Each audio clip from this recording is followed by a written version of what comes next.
glory of the risen Lord. Who can compare? Who can compare With the beauty of the Lord. with the beauty of the Lord? And forever you Forever you will live. oh, the Lamb upon the throne. The Lamb upon the throne. I'll gladly bow my knee. I'll gladly bow my knee To worship you alone. to worship you alone. And forever you will be. Forever you will be. Oh, the Lamb upon the throne. The Lamb upon the throne. I'll gladly bow my knee. I'll gladly bow my knee To worship you alone. to worship you alone. I will proclaim I will proclaim the glory of the risen. the glory of the risen Lord. Who once was slain.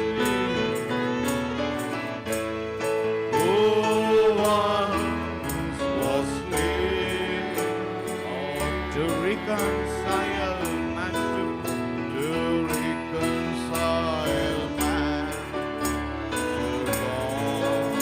forever you will be. Forever you will be The Lamb upon the throne. the Lamb upon the throne. I'll gladly bow my knee. I'll gladly bow my knee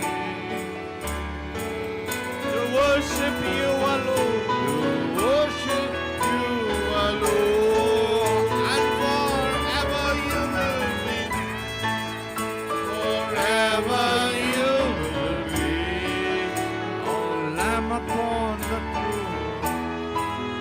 the Lamb upon the throne.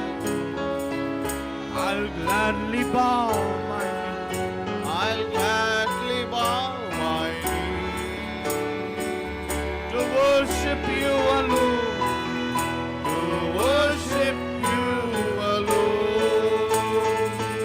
நான் பாடுவேன் நான் பாடுவேன் உயிர் தெழுந்த கர்த்தரை. உயிர்த்தெழுந்த கர்த்தரை. ஜீவன் ஈந்தார்.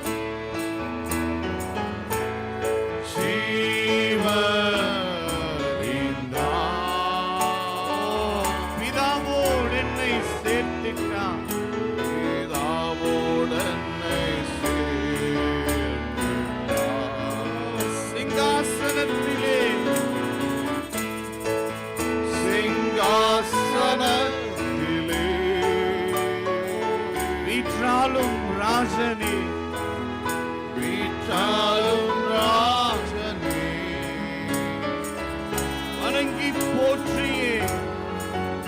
வணங்கி போற்றே உம்மை ஆராதிப்பேன். உம்மை ஆராதிப்பே சிங்காசனத்திலே சிங்காசனத்திலே வீற்றாலும் ராஜனே. வீற்றாலும் ராஜனே வணங்கி போற்றியே. வணங்கி போற்றே ஓ, உம்மை ஆராதிப்பேன். உம்மை ஆராதிப்பே வானம் போற்றும் வானம் போற்றும் உயிர் தெழுந்த கர்த்தரை உயிர்த்தெழுந்த கர்த்தரே ஈடற்றவர்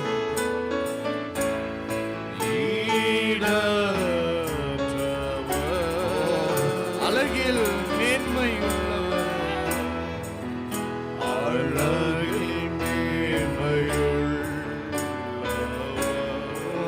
சிங்காசனத்திலே சிங்காசனத்திலே வீற்றாலும் ராஜனே வீட்டாளும் ராஜனே வணங்கி போற்றியே வணங்கி போற்றியே உம்மை ஆராதிப்பேன் உம்மை ஆராதிப்பேன் சிங்காசனத்திலே சிங்காசனத்திலே வீற்றாலும் ராஜனே வீட்டாளும் ராஜனே வணங்கி போற்றியே வணங்கி போற்றியே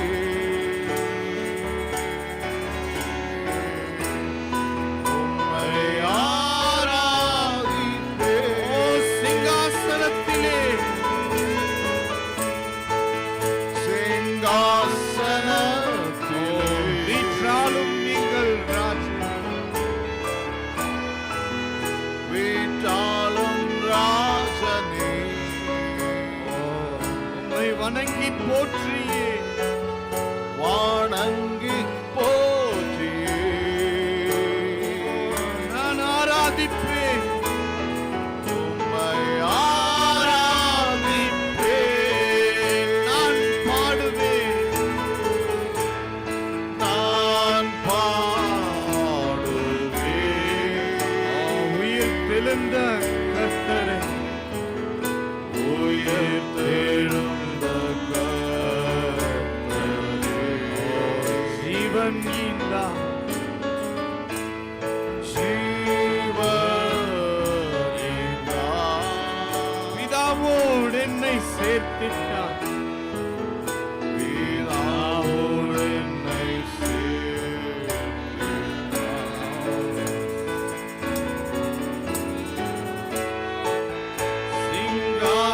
சிங்காசனத்திலே வீற்றாலும் ராஜனே வீட்டாளும் ராஜனே ஓ வணங்கி போற்றி வணங்கி போற்றியே உம்மை ஆராதிப்பேன் உம்மை ஆராதிப்பேன் and forever you will be forever you will be oh lamb upon the Lamb the Lamb upon of the God throne. we pray. I'll gladly bow I'll gladly bow my knee oh to worship you alone, to worship you alone. forever you will be Forever you will be Lamb upon the Lamb upon the throne.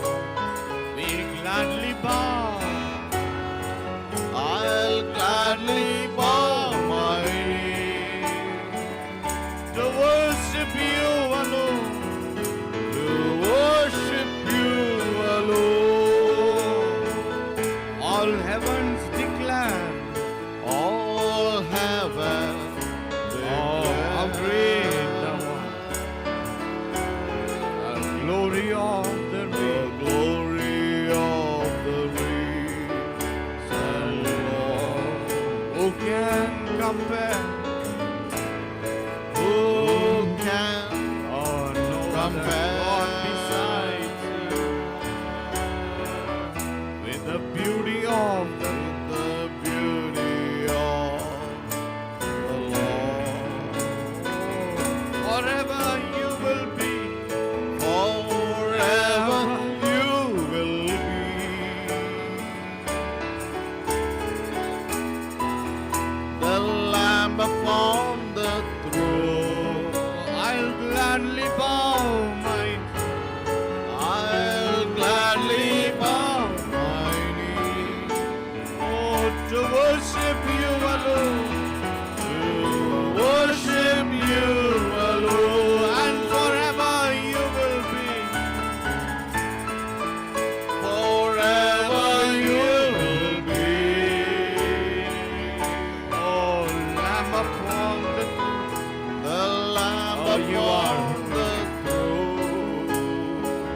Lamb upon the throne. Oh, we gladly bow our knee. We gladly bow our knee To worship you. to worship you alone.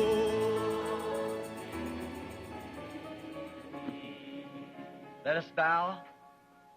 Dear God, we're தலை grateful to வணங்குவோம். you tonight for this அன்புள்ள grand தேவனே, opportunity இன்றிரவு to நாங்கள் come கர்த்தராகிய again in the இயேசுவின் name of the நாமத்தில் Lord இங்கே திரும்பி Jesus. வந்து எங்களுடைய எதிராளி சந்திக்கும்படியான இந்த அருமையான தருணத்திற்காய் நாங்கள் உமக்கு நன்றியுள்ளவர்களாய் இருக்கிறோம். உம்முடைய எதிராளி இங்கே போர்க்களத்தில் இருக்கிறான்.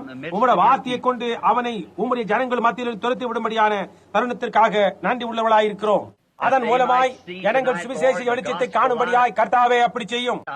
எங்களுடைய கண்களுக்கு நீர் கலிக்கம் போட்டு எங்கள் கண்கள் சத்தியத்திற்கு திறந்திருக்க வேண்டும் என்று நாங்கள் விண்ணப்பிக்கிறோம். அதனால் நாங்கள் இங்கிருந்து போகும்போது வழியிலே அவர் நம்முடனே பேசின போது நம்முடைய இருதயம் நமக்குள்ளே கொழுந்து விட்டு எரியவில்லையா என்று நாங்கள் எங்களுடைய இருதயத்திற்குள் சொல்லும்படியாய் செய்யும். வியாதியாய் உள்ளவர்களையும் துன்பப்படுகிறவர்களையும் சுகப்படுத்தும். நம்பிக்கை இழந்தவர்களை ஊக்குவியும். ஒரு சமயம் சோர்ந்து போயிருந்த பலவீனமான கரங்களை தூக்கி நிறுத்தும். சமீபத்தில் சம்பவிக்க போகிறது என்று நாங்கள் விசுவாசிக்கின்றதான இயேசுவினுடைய வருகையை நாங்கள் எதிர்நோக்கி இருப்போமாக. We ask this in Jesus' name. Amen. இதை நாங்கள் இயேசுவின் நாமத்தில் கேட்கிறோம். ஆமென்.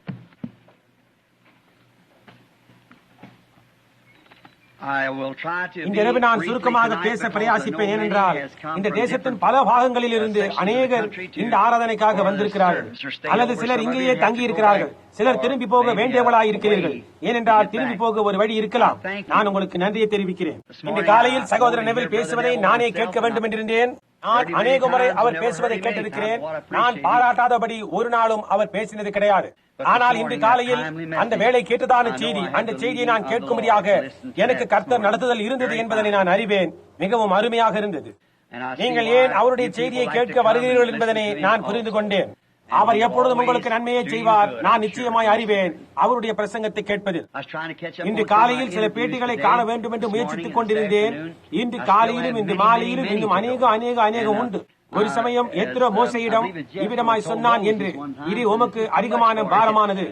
ஆகவே உங்களுடைய பிரச்சனைகளை கவனிக்க இங்கே அநேக சகோதரர்கள் இருக்கிறார்கள். அவர்கள் ஒவ்வொருவரும் ஒழுங்குமுறையாவார்கள். அவர்கள் அருமையானவர்கள். அவர்கள் கவனிக்கப்பட வேண்டியவர்கள். நம்முடைய போதகர் அல்லது சகோதரர் நெவில் மேன், இன்னும் நம்முடைய விசுவாசத்தில் உள்ள ஊழியர்கள் இருக்கின்றார்கள். அவர்களை நான் சிபாரிசு பண்ணுகிறேன். நீங்கள் அவர்களிடத்தில் போகலாம். நீங்கள் செய்ய வேண்டிய காரியங்களை அவர்கள் உங்களுக்கு அப்படியே சரியாக சொல்லுவார்கள். சில ஜனங்களுக்கு அவருடைய பிள்ளைகளின் கலப்பு திருமணம் அல்லது தவறான காரியங்கள் இருக்கலாம். இவர்கள் மற்றவர்களை போன்றே உங்களுக்கு உதவி செய்யக்கூடும். ஏனென்றால் அவர்கள் கிறிஸ்துவனுடைய ஊழியக்காரர்களாக இருக்கிறார்கள். அவர்களிடம் போங்கள். உங்களுக்கு தேவையான உதவியை அவர்கள் உங்களுக்கு செய்வார்கள் என்று நான் நிச்சயமாய் அறிவேன். என்னால் எல்லாரையும் கவனிக்க முடியாது. எங்கு பார்த்தாலும் அதிகமான பெயர்களாக இருக்கிறார்கள். அவர்களின் எண்ணிக்கை அப்படியே அதிகமாகிக் கொண்டே போகிறது. உங்களுக்கு புரிகின்றதா? அவர்கள் ஒவ்வொருவரையும் கவனிக்க வேண்டும் என்று விருப்பம். ஆனால் அது முடியாத காரியமாயிற்று. ஆனால் எந்த விதத்திலாவது அதை உங்களுக்கு வழிவகுப்பார் என்று நான் தொடர்ந்து ஜெபிக்கிறேன். இன்றிரவு நாம் வேதத்திற்கு போய் அதிலிருந்து ஒரு பாகத்தை, ஆதியாகமம் 3ஆம் அதிகாரத்தை வாசிப்போம். கடந்த நாட்களில் நாம் பேசிக் கொண்டிருந்ததான சில காரியங்களை நாம் சிறிது நேரம் திருப்பி பார்ப்போம்.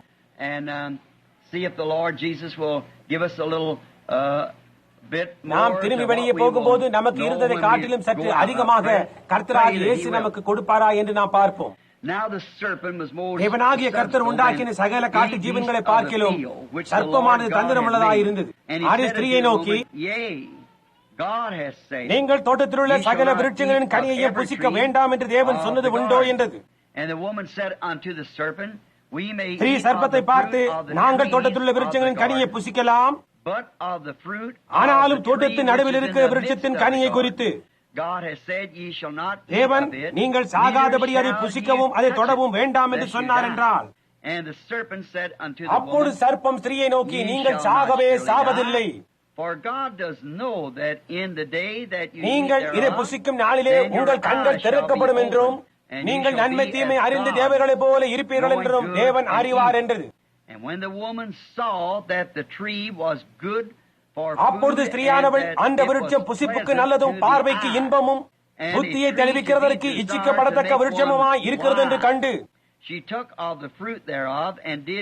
அதன் கனியை பறித்து புசித்து தன் புருஷனுக்கும் அதை கொடுத்தால் அவனும் அதை புசித்தான். அப்பொழுது அவர்கள் இருவர்களுடைய கண்களும் திறக்கப்பட்டது. அவர்கள் தாங்கள் நிர்வாணிகள் என்று அறிந்து அத்தியைகளை தைத்து தங்களுக்கு அரை கட்சிகளை உண்டு பண்ணினார்கள். வாசிக்கப்பட்ட அவருடைய வார்த்தையோடு கர்த்தர் தாமே அவருடைய ஆசீர்வாதத்தை கூட்டுவாராக. இப்பொழுது இதிலிருந்து பேசுவதற்கு நான் ஒரு பொருளை எடுத்து அதை சாத்தானின் ஏதேன் என்று அழைக்க விரும்புகிறேன்.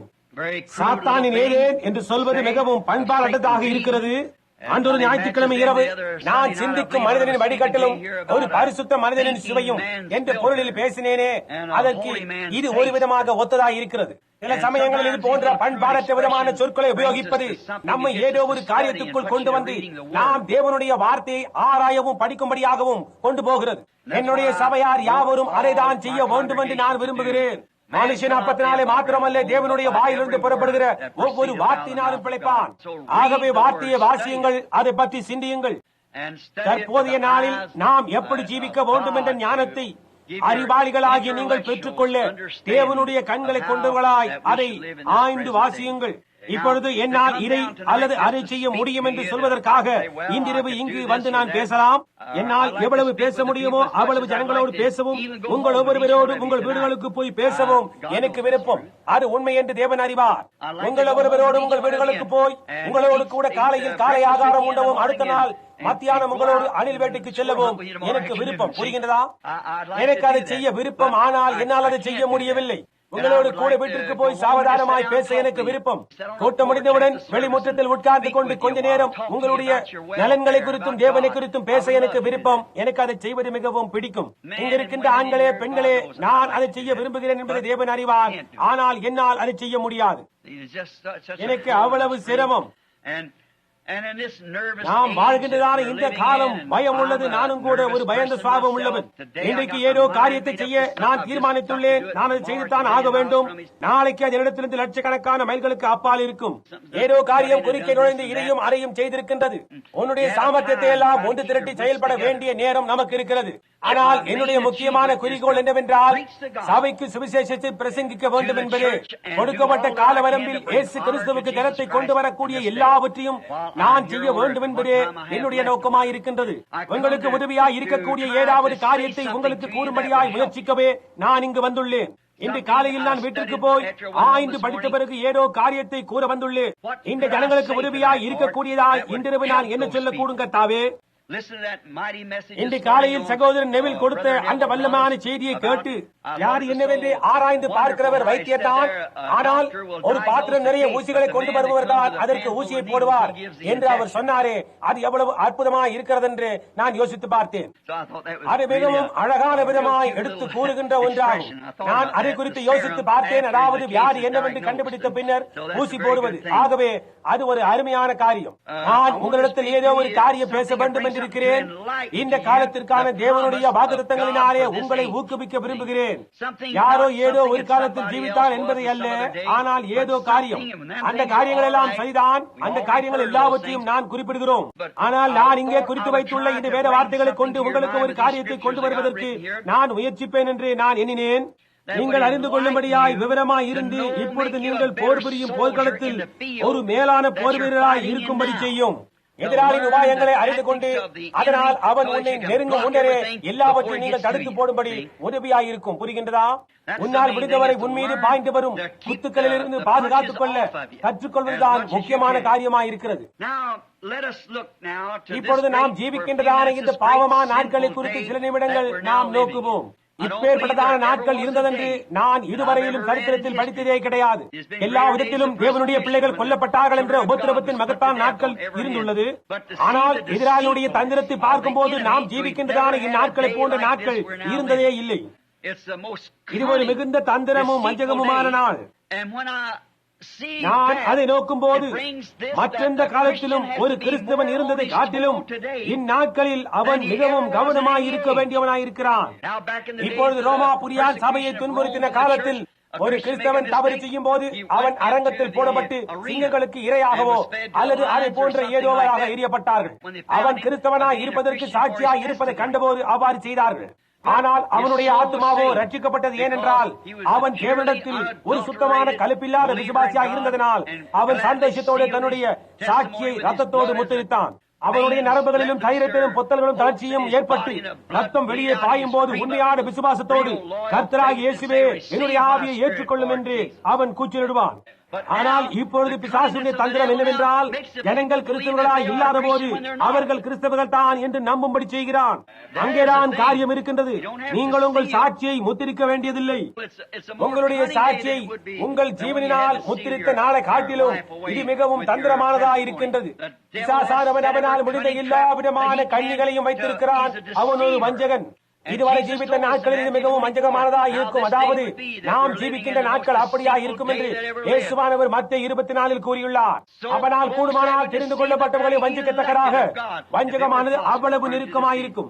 இப்பொழுது நாம் இன்றைய நாட்களுக்காக வேதத்தில் பேசப்பட்ட அல்லது வேத வாக்கியங்களை தீர்க்க தரிசனங்களை நாம் ஒத்து பார்ப்போம். நாம் ஜீவிக்கின்றதான இந்த நாட்களோடு அதை ஒப்பிட்டு பார்ப்போம். 2 தீமோத்தேயு 3ஆம் அதிகாரத்தில் நாம் இதை கற்றுக்கொள்கிறோம். இந்த நாட்களில் காரியங்கள் இந்த விதமாக நிறைவேறும் என்று தீர்க்கதரிசி கூறியிருக்கிறார். அதாவது மனித துரிகுணம் உள்ளவர்களாயும் இருமாப்புள்ளவர்களாயும் தேவ பிரியராய் இராமல் சுகபோக பிரியராயும் இருப்பார்கள். ஒரு நிமிடம் அதை ஒப்பிட்டு பாருங்கள்.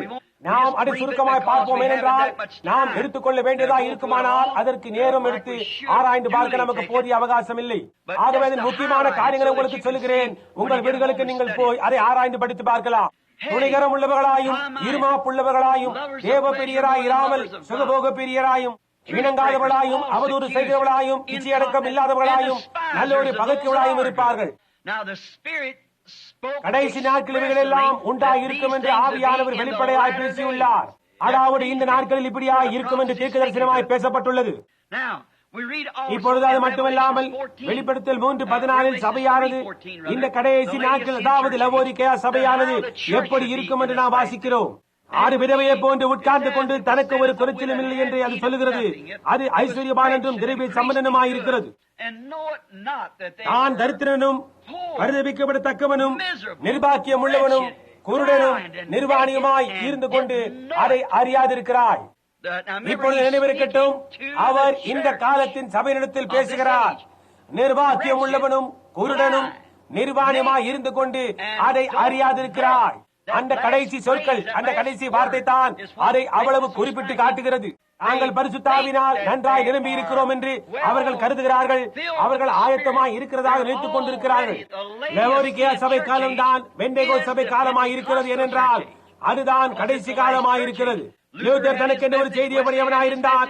வெஸ்லி தனக்கென்று ஒரு செய்தியபடியவனாயிருந்தார். பெந்தேகோஸ்தே தன்னுடைய செய்தியபடியதாயிருந்தது. மேலும் வேதம் சொல்லுகிறது, நீ குளிருமின்றி அனலுமின்றி வெறுவெறுப்பாய் இருக்கின்றாய். வெளிப்படையான உணர்ச்சிகள் சுவிசேஷத்தை குறித்து சொந்த கற்பனை. அவர் சொல்லுகிறார், நீ இந்த விதமாய் இருப்பதனால் உன்னையின் வாய் நின்று வாந்தி பண்ணி போடுவேன் என்று. வேறு வார்த்தைகளில் கூறினால், சபையை அந்த விதமாய் கண்டதினால் அவருக்கு அது அருவருப்பாய் இருந்தது. நினைவிருக்கட்டும், அவர்கள் அவரை வாந்தி பண்ணி போட்டார்கள். அவர் சபையின் வெளியே நின்று கொண்டு இந்த பயங்கரமான லவோதிக்கேயா சபையின் காலத்தில் சபைக்கு உள்ளே வரும்படியாய் பிரயாசித்துக் கொண்டிருக்கிறார். இப்பிரபஞ்சத்தின் தேவன் இன்றைய உலகத்தால் ஆராதிக்கப்படுபவன் சாத்தானாயிருக்கிறான். ஜனங்கள் தாங்கள் சாத்தானை வணங்குகின்றதை குறித்து அறியாதிருக்கிறார்கள். ஆனால் சாத்தான் சபையாய் பாவனை செய்கிறான் என்பது புரிகின்றதா?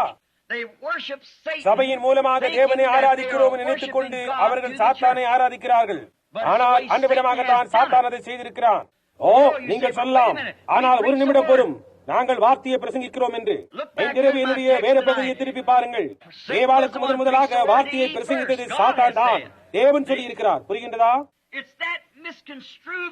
அந்த நாளுக்குரியதான வார்த்தையை அப்படியே தவறான அர்த்தம் கொடுப்பது. இயேசுவானவர் செய்த எல்லா காரியங்களும் முற்றிலும் சரியே என்று நீங்கள் அறியும்படி செய்வான். மோசே செய்த யாவும் முற்றிலும் சரியே என்று நீங்கள் அறியும்படி செய்வான். ஆனால் அவர்கள் கொடுத்த அந்த வாக்குத்தத்தங்களை நீங்கள் இந்த நாளுக்கு எடுக்கும் போது அப்பொழுது அதை வேறு ஒரு காலத்திற்கு பொருத்துவான்.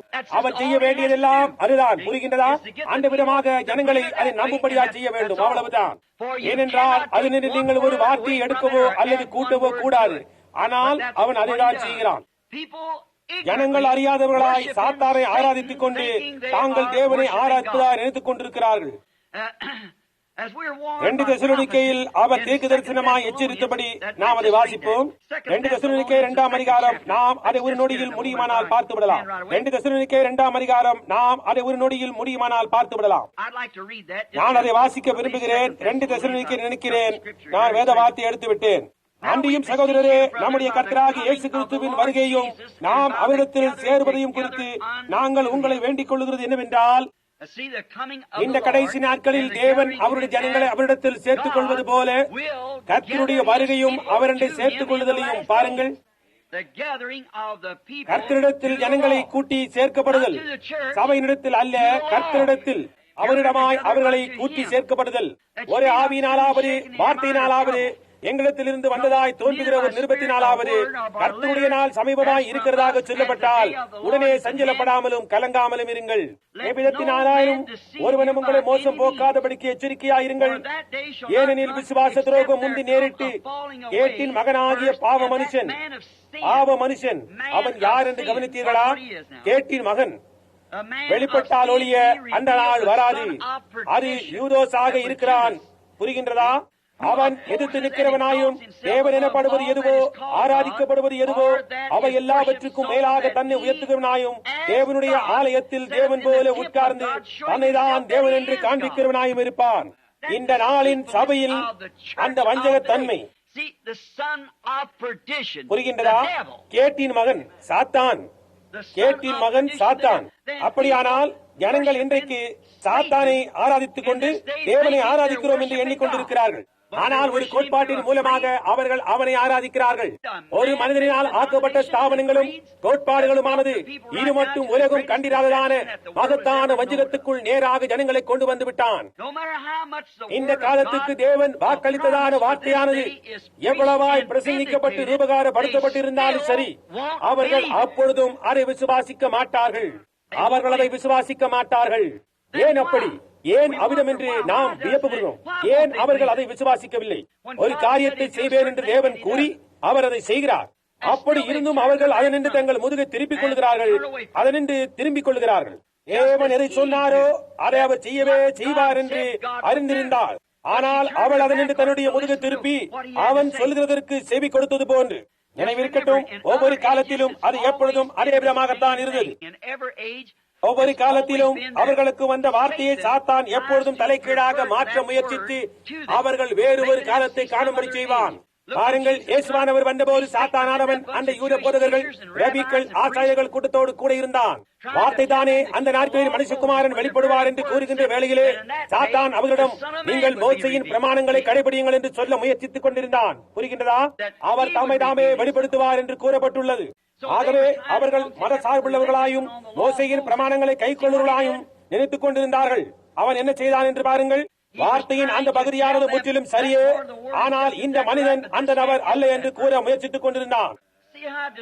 அதுதான் அந்த உண்மையான வஞ்சிக்கின்ற நாளாயிருக்கிறது. சாத்தான் தன்னுடைய ராஜ்யத்தை பூமியில் ஸ்தாபித்துக் கொண்டிருக்கிறான். முன்னர் இருந்தது, இப்பொழுது இருக்கிறது. அவன் சரியாக அதற்காகத்தான் அப்படி செய்கிறான். ஏனென்றால் அவனுக்கு என்று ஒரு ராஜ்யத்தை ஸ்தாபிக்க விரும்புகிறான். ஒரு கிறிஸ்தவன் அல்லாத வியாபாரியை போன்று நீங்கள் காரியத்தை தவறான விதமாக காணுவதற்கான எல்லாவித வழிமுறைகளையும் அவனால் இயன்றவரை செய்வான். நீங்கள் தவறான விதமாக காணுவதால் அவனுக்கு ஒரு தனிப்பட்ட லாபமும் ஒரு நோக்கத்தையும் உடையவனாய் இருப்பானால் அவனால் முடிந்த எல்லாவற்றையும் உங்களுக்கு காண்பித்து அதனுடைய சத்தியத்தை நீங்கள் காணாதபடியாய் அதனின்று உன்னை தூரமாக வைப்பான். ஏனென்றால் அவனிடம் சுயநல உணர்வை உடையவனாய் இருக்கிறான். அவன் எவ்வளவு போய் சொன்னாலும் ஏமாற்றினாலும் இன்னும் என்னவெல்லாம் செய்தாலும் அக்கறை இல்லை. அவனுக்கு தனிப்பட்ட லாபம் இருக்கிறது. அதன் காரணமாகத்தான் சாத்தானதை செய்கிறான். தேவன் தாம் செய்வேன் என்று வாக்களித்தது போன்று அதை செய்யும்படியாக ஊழியத்தின் ஊடாக அவன் கிரியை செய்து கொண்டிருக்கிறான். அவன் ஏடனிலே ஒரு மார்க்க சம்பந்தமான வஞ்சகத்தை துவங்கி அந்நாள் முதல் அதை தொடர்ந்து செய்து கொண்டு வருகிறான். ஒரு கூட்ட கம்யூனிஸ்டுகளை அமைப்பதினால் அல்ல. கம்யூனிஸ்டுகளுக்கு இதில் எந்த சம்பந்தமும் இல்லை. சபைதான் இது சம்பந்தப்பட்டுள்ளது. அங்கேதான் நீங்கள் கவனிக்க வேண்டும். புரிகின்றதா? தெரிந்து கொள்ளப்பட்டவர்களையே வஞ்சிக்கிறது கம்யூனிஸ்டுகள் அல்ல. தெரிந்து கொள்ளப்பட்டவர்களை வஞ்சிப்பது சபைதான். புரிகின்றதா? அதை செய்வது கம்யூனிஸ்டுகள் அல்ல. தேவன் இல்லை என்று அவர்கள் மறுக்கிறார்கள் என்று நாம் அறிவோம். அவர்கள் அந்தி கிறிஸ்து. அடிப்படை கொள்கை நிச்சயமாக அவர்கள் அந்தி கிறிஸ்து தான். ஆனால் அவர்கள் அந்தி கிறிஸ்து அல்ல. அந்தி கிறிஸ்து என்பவன் மார்க்க சம்பந்தப்பட்டவன்.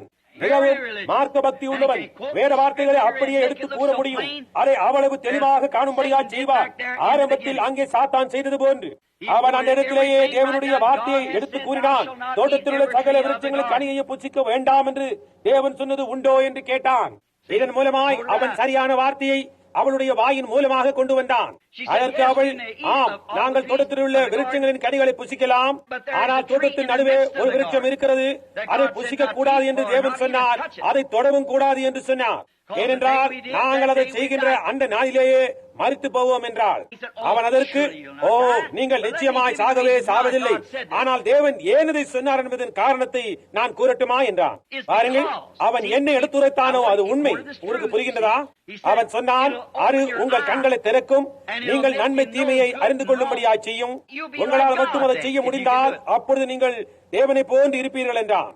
இதைதான் அவன் செய்ய வேண்டும் என்று விரும்பினான். இன்றைக்கும் அவன் அதே காரியத்தை தான் செய்யும்படி பிரயாசித்துக் கொண்டிருக்கிறான். ஏதேனின் ஆரம்பத்தில் இருந்தே அது ஒரு மார்க்க சம்பந்தமான வஞ்சகமாக இருக்கிறது. அன்று முதல் தொடர்ந்து இருந்து வந்து கொண்டிருக்கிறது. ஆதாமின் காலத்தில் அது ஒரு வஞ்சகமாய் இருந்தது. நோவாவின் காலத்தில் அது ஒரு வஞ்சகமாய் இருந்தது. இயேசுவின் காலத்தில் அதே விதமாக இருந்தது. இப்போதும் அதே விதமாக இருக்கின்றது. அதே வழியான ஒரு மார்க்க சம்பந்தமான வஞ்சகம். இப்பொழுது நாம் பூமியை நோக்குவோம். தேவன் இதை தம்முடைய ஆளுகைக்குள் உடையவராய் இருந்தபோது, இந்த உலகத்தை தேவன் தம்முடைய ஆதிக்கத்தில் கொண்டிருந்த போது, தேவனுடைய வார்த்தையை புறக்கணித்ததினால் சாத்தான் அந்த ஆதிக்கத்தை எடுத்துக் கொண்டான். தேவன் ஒரு சமயத்தில் இந்த உலகத்தை தம்முடைய ஆதிக்கத்தில் உடையவராய் இருந்தார். அவர் அதை அதன் சுழற்பாதையில் வைத்தார். அது கிரியை செய்யும்படியாய் அவர் அதை வைத்தார். அவர் எல்லா காரியங்களையும் செய்தார். அதை அவருடைய ஆளுகைக்குள் வைத்திருந்தார். இப்பொழுது நாம் அதை சாத்தான் எடுத்துக்கொண்ட பிறகுள்ள விதத்தோடு ஒப்பிட்டு பார்ப்போம். இந்த பூமியை உண்டாக்கி முடிக்க கர்த்தருக்கு 6000 வருஷங்களானது. அவருக்கு அவ்வளவு காலம் அவசியமில்லை, ஆனால் அவ்வளவு காலம் அவர் எடுத்துக்கொண்டார். 6000 வருஷங்களா? ஏனென்றால் பரலோகத்தில் ஒரு நாள் என்பது பூலோகத்தில் 1000 வருஷங்கள் என்று நாம் போதிக்கப்பட்டிருக்கிறோம். ஆக 6000 வருஷங்கள் அல்லது 6 நாட்களில் தேவன் பூமியை கட்டினார். அதை ஸ்தாபிக்க தேவனுக்கு 6000 வருஷங்கள் பிடித்தது. நல்ல விதைகளை நட்டு எல்லாமும் தன் தன் இனத்தை பிறப்பிக்கத்தக்கதாய் வளர அவ்வளவு காலம் பிடித்தது. எல்லா காரியங்களும் தன் தன் இனத்தை கொண்டு வர வேண்டும். அவருடைய விதைகள் எல்லாம் நல்லவைத்தான். ஆகவே அவைகள் தன் தன் இனத்தை கொண்டு வரத்தான் வேண்டும். தேவன் 6000 வருஷங்கள் எடுத்துக்கொண்டார். முடிவிலே அவைகள் எல்லாவற்றையும் அவர் செய்து முடித்த பிறகு ஏதேனுக்கு கிழக்காயுள்ள ஏதேன் தோற்றம் என்று அழைக்கப்படுகின்ற அழகான இடத்தில் உள்ள அவரது பூமியின் தலைமை காரியாலயத்தில் பின்னர் நாம் வந்து சேர்ந்தோம். உலகத்தின் தலைமை காரியாலயத்தை ஏதேன் தோட்டத்தின் கிழக்காயுள்ள தோட்டத்தில் ஸ்தாபித்தார். இந்த முழு நிலைமைக்கும் அதிகாரியாக அவர் அவருடைய குமாரனையும் அவருடைய குமாரன் மனைவியும் அவை எல்லாவற்றுக்கும் மேலாக அவர் வைத்தார். அது சரிதான். அதைதான் தேவன் செய்தார். முழு ஆதிக்கத்தையும் அவர்களிடம் கொடுத்தார். அவர்களால் காற்றிடம் பேச முடிந்தது. காற்று அடியாதபடி நிறுத்தவும் அவர்களால் முடிந்தது. அவர்களால் மரத்தினிடத்தில் பேச முடிந்தது. அவைகள் இங்கிருந்து அங்கு நகர்ந்து செல்லும். சிங்கமும் ஓநாயும் ஒருங்கே புசித்தது. ஆட்டுக்குட்டி அவைகளோடு கூட படுத்து கிடந்தது. அங்கே பொல்லாங்கு ஒன்றும் கிடையாது. தேவன் அதை தம்முடைய ஆளுகைக்குள் வைத்திருந்த போது அது பரிபூர்ண சமாதானமாக இருந்தது. பரிபூர்ண இசை இருந்தது. எல்லா காரியங்களும் பரிபூர்ணத்தில் இருந்தது. தேவன் அதை அவருடைய ஆதிக்கத்தில் வைத்திருந்த போது அவருடைய உலகத்தை அவர் உடையவராய் இருந்தார். அவர்கள் எல்லாவற்றையும் அவர் இயங்க வைத்தார். எல்லாமும் வளர்ந்து வரும்படியாய் செய்தார். எல்லாம் புல் பூண்டுகளையே புசித்தது. ஒன்றும் மறிக்க வேண்டியதில்லை, ஒன்றும் அழியவே வேண்டியதில்லை, எதுவுமே கெட்டுப்போக வேண்டியதில்லை. எல்லாம் பரிபூர்ணமாயிருந்தது. அவர்கள் எல்லாவற்றின் மேலும் அவர் அவருடைய பிள்ளைகளை அதிகாரியாக வைத்தார். அவருடைய குமாரனையும் அவருடைய குமாரத்தையும் ஒரு புருஷனையும் அவருடைய மனைவியையும் அதை ஆண்டு கொள்ளும்படி வைத்தார். தேவன் அவ்வளவு திருப்தி அடைந்திருந்தார். அவர் தம்முடைய கிரியைகள் எல்லாவற்றையும் முடித்து 7ஆம் நாளில் ஓய்ந்திருந்தார். அந்த 7ஆம் நாளை அவர் பரிசுத்தமாக்கி அவருக்கு ஓய்வு நாளாக்கினார்.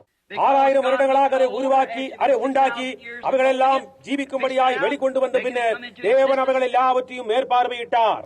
மலைகளை உயரமாக்கி எரிமலைகளை உண்டாக்கி அவைகள் குமிரி எழும்பி மேலாக வந்து மலைகளை உண்டாக்கி அவைகளை குளிர செய்து அவருக்கு வேண்டிய விதமாய் பூமியை வடித்து வைத்தார்.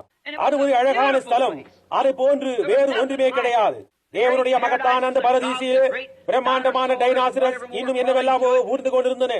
பிரம்மாண்டமான மிருகங்கள் இருந்தன. அவைகளினால் ஆபத்து ஒன்றுமில்லை. அவைகள் பூனைக்குட்டிகளை போன்று மிருதுவான குணம் படைத்தவர்களாய் இருந்தன. அவைகளால் தீங்கு ஒன்றும் இல்லாது இருந்தது. வியாதி இல்லை, துன்பமில்லை. பூமியின் மேல் ஒரு வியாதி கிருமி கூட கிடையாது. ஓ, என்ன ஒரு ஸ்தலமாயிருந்தது! மகத்தான பறவைகள் ஒரு மரத்திலிருந்து அடுத்த மரத்திற்கு ஊர்ந்து ஊஞ்சலாடின. ஆதாவினால் அவைகளை ஒவ்வொன்றையும் பெயர் சொல்லி அழிக்க முடிந்தது. அவைகள் பறந்து வந்து அவன் தோளின் மீது உட்கார்ந்து அவனிடம் கூவினது. ஓ, என்ன ஒரு அற்புதமான ஸ்தலத்தை தேவனுடையவராயிருந்தார்! பின்னர் அவருடைய சொந்த சரீரத்திலிருந்து அவருடைய தன்மைகளில் ஒன்றை வெளியே கொண்டு வந்தார். நீ உன்னுடைய தகப்பனுடைய ஒரு தன்மையாய் இருக்கிறது போன்று தேவன் அவருடைய சரீரத்தின் தன்மைகளை உடையவராயிருக்கிறார். நீ உன்னுடைய பாட்டனாரின் பாட்டனாரின் பாட்டனாருக்குள் இருந்தாய். ஆனால் அதில் என்னவென்றால், ஒரு எடுத்துக்காட்டிற்கு உன்னையும் உன் தகப்பனையும் எடுத்துக்கொள்வோம். நீ உன் தகப்பனுக்குள் இருந்தபோது உனக்கு ஏதாவது காரியத்தை அறிந்திருந்தாயா? ஜீவக்கிருமி ஒரு ஆண் மகனிடமிருந்து வருகிறது. ஆண் மகனிடம் ரத்த அணுக்கள் இருக்கின்றது, பெண் மகனிடம் முட்டைகள் இருக்கின்றது. ஆகவே ரத்த அணுவிற்குள் ஜீவன் இருக்கிறது. பின்னர் நீ உன் தகப்பனுக்குள் இருக்கையிலே உனக்கு அதை குறித்து ஒன்றுமே தெரியாது. ஆனால் அப்படி இருந்தும் விஞ்ஞானமும் தேவனுடைய வார்த்தையும் நீ உன் தகப்பனுக்குள் இருந்தாய் என்று நிரூபிக்கிறது. ஆனால் உனக்கு அதை குறித்து ஒன்றுமே தெரியாது. ஆனால் உன் தகப்பனோ உன்னை அறிகும்படியாய் வாஞ்சித்துக் கொண்டிருந்தார். தாயாரோடு உண்டான இணைப்பின் மூலமாக அப்பொழுது நீ உன் தகப்பனாருக்கு அறியப்படும்படியானது. நீ உன் தகப்பனுடைய தன்மையாயிருக்கிறாய். பார்ப்பதற்கு நீ அவரை போன்று இருக்கின்றாய். உன் தகப்பனை போன்று காணப்படத்தக்கதான அங்கங்களும் தைரியத்தில் இருக்கிறது.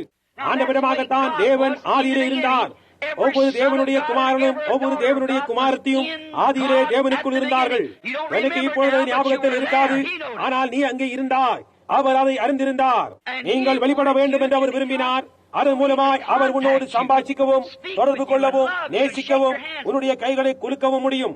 உன்னுடைய மகன் வீட்டிற்கு வந்து மேஜையின் மேல் உட்கார்ந்து ஆகாரம் புசிக்கும் அந்த நாள் ஒரு மகத்தான நாள் அல்லவா?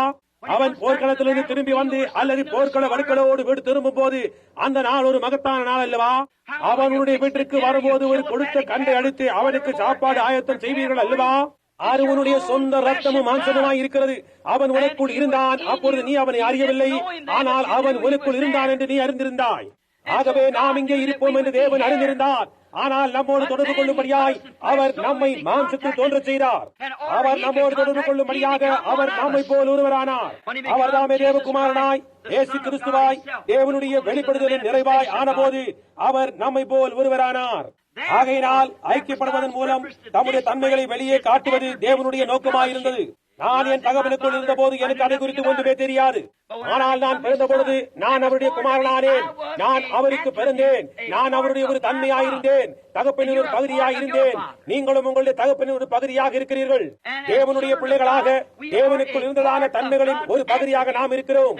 அவர் மாம்சமானது போன்று மாம்சமாக ஆக்கப்பட்டு அதன் மூலமாக நாம் ஒருவரோடொருவர் பூமியின் மீது தேவனுடைய ஒரு குடும்பமாய் ஐக்கியம் கொள்ள முடியும். ஆதியிலே தேவனுடைய நோக்கம் அதுவாக இருந்தது. ஆமையா, ஆதியிலே தேவனுக்கு அதுதான் பிரியமாயிருந்தது. சகலமும் அவருடைய ஆதிக்கத்தின் கீழ் இருந்தது.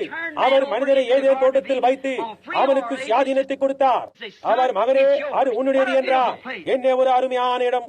தேவன் அவ்வளவு திருப்தி அடைந்தவரார். அவர் திரும்பி போய் அவருடைய எல்லா கிரியைகளிலிருந்தும் ஓய்ந்திருந்தார். எந்த மரமும் முள்ளும் குறுக்கும் கொண்டு வரவில்லை. எந்த ஒரு வெறி மரமும் முள்ளை கொண்டு வரவில்லை. எல்லா காரியங்களும் பரிபூர்ணமாயிருந்தது. எல்லா வித்துக்களும் பரிபூர்ணமாயிருந்தது. எல்லா காரியங்களும் பரிபூர்ணமான நிலைமைக்குள் இருந்தது. பின்னர் அவர் சிறிது இளைப்பாறும்படியாய் சென்றபோது அவருடைய எதிராளி வஞ்சகத்தோடு உள்ளே நுழைந்து அவருடைய திட்டத்தை அவருடைய பிள்ளைகளுக்கு தவறாக வியாக்கியானித்து அதை கைப்பற்றினான். உங்களுடைய மகள் ஒரு மனிதனோடு புறப்பட்டு வெளியே போகையில் அவள் பேரில் உங்களுக்கு இருக்கும் நம்பிக்கை போன்று அவர் அவருடைய பிள்ளைகள் மேல் நம்பிக்கை வைத்தார். ஒரு மறு அறிந்து புகைப்பிடிக்கும் ஒரு பையனோடு உங்களுடைய மகன் வெளியே போகும்போது நீங்கள் உங்கள் பிள்ளையின் மேல் வைக்கும் நம்பிக்கையை போன்று அவர் வைத்திருந்தார். புரிகின்றதா? அவருடைய மகன் எதையும் தவறாக செய்ய மாட்டான், என்னுடைய ஒவ்வொரு வார்த்தையும் கை கொள்ளுவான் என்று அவருடைய குமாரன் மேல் நம்பிக்கை வைத்தார். ஆனால் எதிராளி உள்ளே நுழைந்தான். உங்கள் மகளை வெளியே அழைத்துக் கொண்டு போகும் அந்த தந்திரமான ஏமாற்றுக்காரன் தவறாக நடந்து கொள்வானோ அதை போன்று, அல்லது ஒரு மகனோடு வெளியே போகும் ஒருவன் அவனை வஞ்சித்து விட்டது போன்று. புரிகின்றதா? அவன் உள்ளே நுழைந்தான். தேவனுடைய எதிராளி உள்ளே நுழைந்து ஏவாளுக்கு வார்த்தையை தவறாக வியாக்கியானித்தான். இந்த விடுதியின் காரணமாக அவன் அதை கைப்பற்றி ஏதேன் தோட்டத்தை தனக்கென்று சுதந்திரித்துக் கொண்டான். அவன் அதை கைப்பற்றிக் கொண்டான். இப்பொழுது அவன் 6000 வருடங்களாக வஞ்சகமான ஆளுகை செய்து கொண்டு வருகிறான். அப்பொழுது அவன் செய்தது போன்று தேவனுடைய பிள்ளைகளை அவன் வஞ்சித்துக் கொண்டு வருகிறான். ஏனென்றால் அவர்கள் தாங்கள் விரும்புகின்ற வண்ணமாக நடந்து கொள்ளும்படியாக சுயாதீனத்தை தேவன் அவர்களுக்கு கொடுத்திருந்தார். அவர்கள் சரியான விதமாக நடந்து கொள்வார்கள் என்று விசுவாசித்தார் அல்லது சரியாக நடந்து கொள்வார்கள் என்று நம்பினார். பின்னர் அவர்கள் தவறான கிரியையோடு வந்து அவர்களுடைய சிரேஷ்ட புத்திர பாகத்தை ஏசா செய்தது போன்று விட்டு போட்டார்கள். பிசாசு அதை ஜெயித்துவிட்டு அதை கைப்பற்றிக் கொண்டான். தேவன் அவருடைய ஏதேனை கொண்டு வருவதற்கு 6000 வருடங்கள் எடுத்துக் கொண்டது போன்று இவனும் தன்னுடைய ஏதேனை கட்டுவதற்கு 6000 வருடங்கள் எடுத்துக் கொண்டான். வஞ்சகத்தினால், வார்த்தைகள் ஜனங்களின் வஞ்சகத்தினால் இப்பொழுது அவன் இந்த உலகத்தின் பாவத்திற்கு தன்னுடைய சொந்த ஏதேனை ஸ்தாபித்துக் கொண்டான். தேவனுடைய ஏதேன் நீதியில் ஸ்தாபிக்கப்பட்டது. சாத்தானின் ஏதேனோ பாவத்தில் ஸ்தாபிக்கப்பட்டது. ஏனென்றால் பிசாசு பாவமாயிருக்கிறான், தேவனோ நீதியாயிருக்கிறார். தேவனுடைய ராஜ்யமானது ஜீவன், சமாதானம், நீதி இவைகளில் ஸ்தாபிக்கப்பட்டது. ஆனால் சாத்தானுடைய ஸ்தாபனமோ பாவமும் மத சம்பந்தமான பாவமாயிருக்கிறது. அவன் சொன்னது போன்றே அவன் எப்படி வஞ்சகமாய் வஞ்சித்துக் கொண்டான் என்பதை கவனியுங்கள். அவன் செய்வதாக வாக்களித்திருந்தான். உங்களில் யாருக்காவது தெரியுமா? இப்பொழுது நாம் ஏசாயாவுக்கு திருப்புவோம். உங்களுக்கு வேதாகம குறிப்புகள் வேண்டுமானால் நான் அதிகமாய் கொடுக்க வேண்டும். நாம் ஏசாயா புத்தகத்தின் 14ஆம் அதிகாரத்துக்கு ஒரு நிமிடம் திருப்பி சாத்தான் இங்கே என்ன கூறியுள்ளார் என்று பார்ப்போம். ஏசாயா 14ஆம் அதிகாரம் 12ஆம் வசனம் முதல் இவன் இங்கே என்ன செய்துள்ளான் என்று பாருங்கள். ஏசாயா 14ஆம் அதிகாரம் 12ஆம் வசனம் முதல். அதிகாலையின் மகனாகிய விடிவெள்ளியே, நீ வானத்திலிருந்து விழுந்தாயே, ஜாதிகளை ஈனப்படுத்தினவனே, நீ தரையிலே விழ வெட்டப்பட்டாயே. நான் வானத்திற்கு ஏறுவேன், தேவனுடைய நட்சத்திரங்களுக்கு அதாவது புத்திரர்களுக்கு மேலாக என் சிங்காசனத்தை உயர்த்துவேன், வடபுறங்களில் உள்ள ஆராதனை கூட்டத்தின் பர்வதத்திலே வீற்றிருப்பேன் என்றும், நான் மேகங்களுக்கு மேலாக உன்னதங்களிலே ஏறுவேன், உன்னதமானவருக்கு ஒப்பாவேன் என்று நீ உன் இருதயத்தில் சொன்னாயே. இந்த வேத வாக்கியங்களை நாம் சற்று முன்பு தெசலோனிக்கேயர் நிருபத்தில் வாசித்த வேத வாக்கியங்களோடு ஒப்பிட்டு பார்ப்போம். எவ்வாறு அவன் தேவனுடைய ஆலயத்தில் உட்கார்ந்து தேவன் எனப்படுவது எதுவோ அவை எல்லாவற்றுக்கும் மேலாக தன்னை உயர்த்துகிறவனாயும் இருப்பான். அதன் மூலமாய் அவன் தேவனை போன்று பூமியின் மேல் தேவனாக ஆராதிக்கப்படுவான் என்று பவுல் கூறியுள்ளார். கடந்த ஞாயிறன்று இப்பிரபஞ்சத்தின் தேவன் என்ற செய்தியை நான் உங்களுக்கு பிரசங்கித்தேனே, அதுதான். இதோ அவன் இன்று இங்கே வஞ்சகத்தில் இருக்கிறான். அந்த வஞ்சகமான நேரம் தான் நாம் ஜீவிக்கின்றதான அந்த மகத்துவமான நேரம். எல்லா காலங்களிலும் இது மிகவும் மகிமையான நேரம். ஏனென்றால் நாம் மறுபடியுமாக இந்த 1000 வருட அரசாட்சியை நாம் எதிர்நோக்குகிறோம். நாம் மீண்டுமா ஏதேனை காணப்போகிறோம். ஆனால் சரியாக இந்த காலத்தில் தான் எல்லா வஞ்சகமும் எல்லா தந்திரமும் எல்லா காலத்திலும் இல்லாத விதமாக உபயோகிக்கப்பட்டு அதை கொண்டு வஞ்சிக்கக்கூடியதாயிருக்கும். அவன் அவை எல்லாவற்றையும் ஒன்றாக திரட்டி தன்னை பலப்படுத்திக் கொண்டு தேவனை போன்று கீழே இறங்கி வந்து தேவனுடைய ஸ்தானத்தில் தான் உட்கார்ந்து பக்தி உள்ளவனாயிருப்பான். ஏதேன் தோட்டத்தில் சாத்தான் ஏவாளத்தில் சொன்னது போன்று வேத வாக்கியங்களை அப்படியே எடுத்துரைப்பான், வேத வாக்கியங்களை கூறுவான். அவன் செய்ய வேண்டியதெல்லாம் வேத வார்த்தையின் மத்தியிலே ஒரு இடைவெளியை விட்டு அதை அவன் பூர்த்தி செய்வான். அந்த இடைவெளியில் பிசாசின் விஷமான உபதேசத்தில் நுழைப்பான். அன்றிரவு ஒரு சிந்திக்கும் மனிதனை வடிகட்டி என்பதை குறித்து பேசினது போன்று உன்னதமானவருக்கு மேலாக தன்னை உயர்த்திக் கொள்ளப் போவதாகவும், வானங்களுக்கு நட்சத்திரங்களுக்கு மேலாக ஏறி செல்வேன் என்றும், தேவனை போன்று உட்கார்ந்து உன்னதமானவருக்கும் மேலாக இருப்பேன் என்றும் அவன் கூறினான்.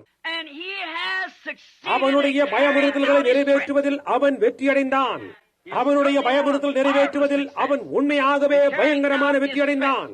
ஏனென்றால் அந்தந்த காலத்துக்குரிய தேவனுடைய வாக்குத்தத்தமான வார்த்தையின் மதிப்பீட்டை விளக்கும்படியாய் ஜனங்கள் ஒவ்வொரு காலத்திலும் அவனை அனுமதித்தார்கள். சரியாக அந்த விதமாகத்தான் அவன் அதை செய்தான். ஒவ்வொரு காலத்திலும் அவன் அதற்கு விளக்கம் தந்தான். நோவாவின் நாட்களில் மழை பெய்தது என்பது மிகவும் கூடாத காரியம். ஏனென்றால் அங்கே வானத்தில் மழையே கிடையாது என்று அவன் விளக்கம் தந்தான். ஏதேன் தோட்டத்தில் அவன் பிரசங்கித்த விஞ்ஞான ரீதியான அதே சுவிசேஷம் சந்திரனுக்கு விஞ்ஞான கருவிகளை அனுப்பி அங்கே ஈரபட்சையே கிடையாது என்று நிரூபிக்க முடியும் என்று கூறினான். ஆனால் மழையானது வரும் என்று தேவன் சொன்னார். அவிதமாய் மழை வராது என்று விஞ்ஞான ரீதியான ஆராய்ச்சிகளின் மூலமாக நிரூபித்து ஜனங்களின் மனதில் விஷமேற்றினான். ஆனால் மழையோ பெய்தது. அவிதமாகவே சம்பவிக்கும் என்று தேவன் சொன்னார். அது செய்யப்பட்ட ஆயிற்று. அவர் செய்தார். இயேசுவானவரின் நாட்களில் அவன் அதே காரியத்தை செய்தான்.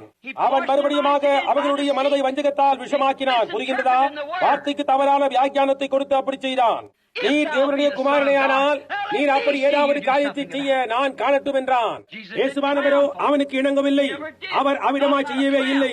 தேவன் உன்னுடைய சொல்படி இணங்குகிறவர் இல்லை. சாத்தான் கேட்கின்ற எந்த கேள்விகளுக்கும் அவர் பதிலளிக்க வேண்டிய அவசியம் இல்லை. அவர் சொல்ல வேண்டியதெல்லாம் இதுவே.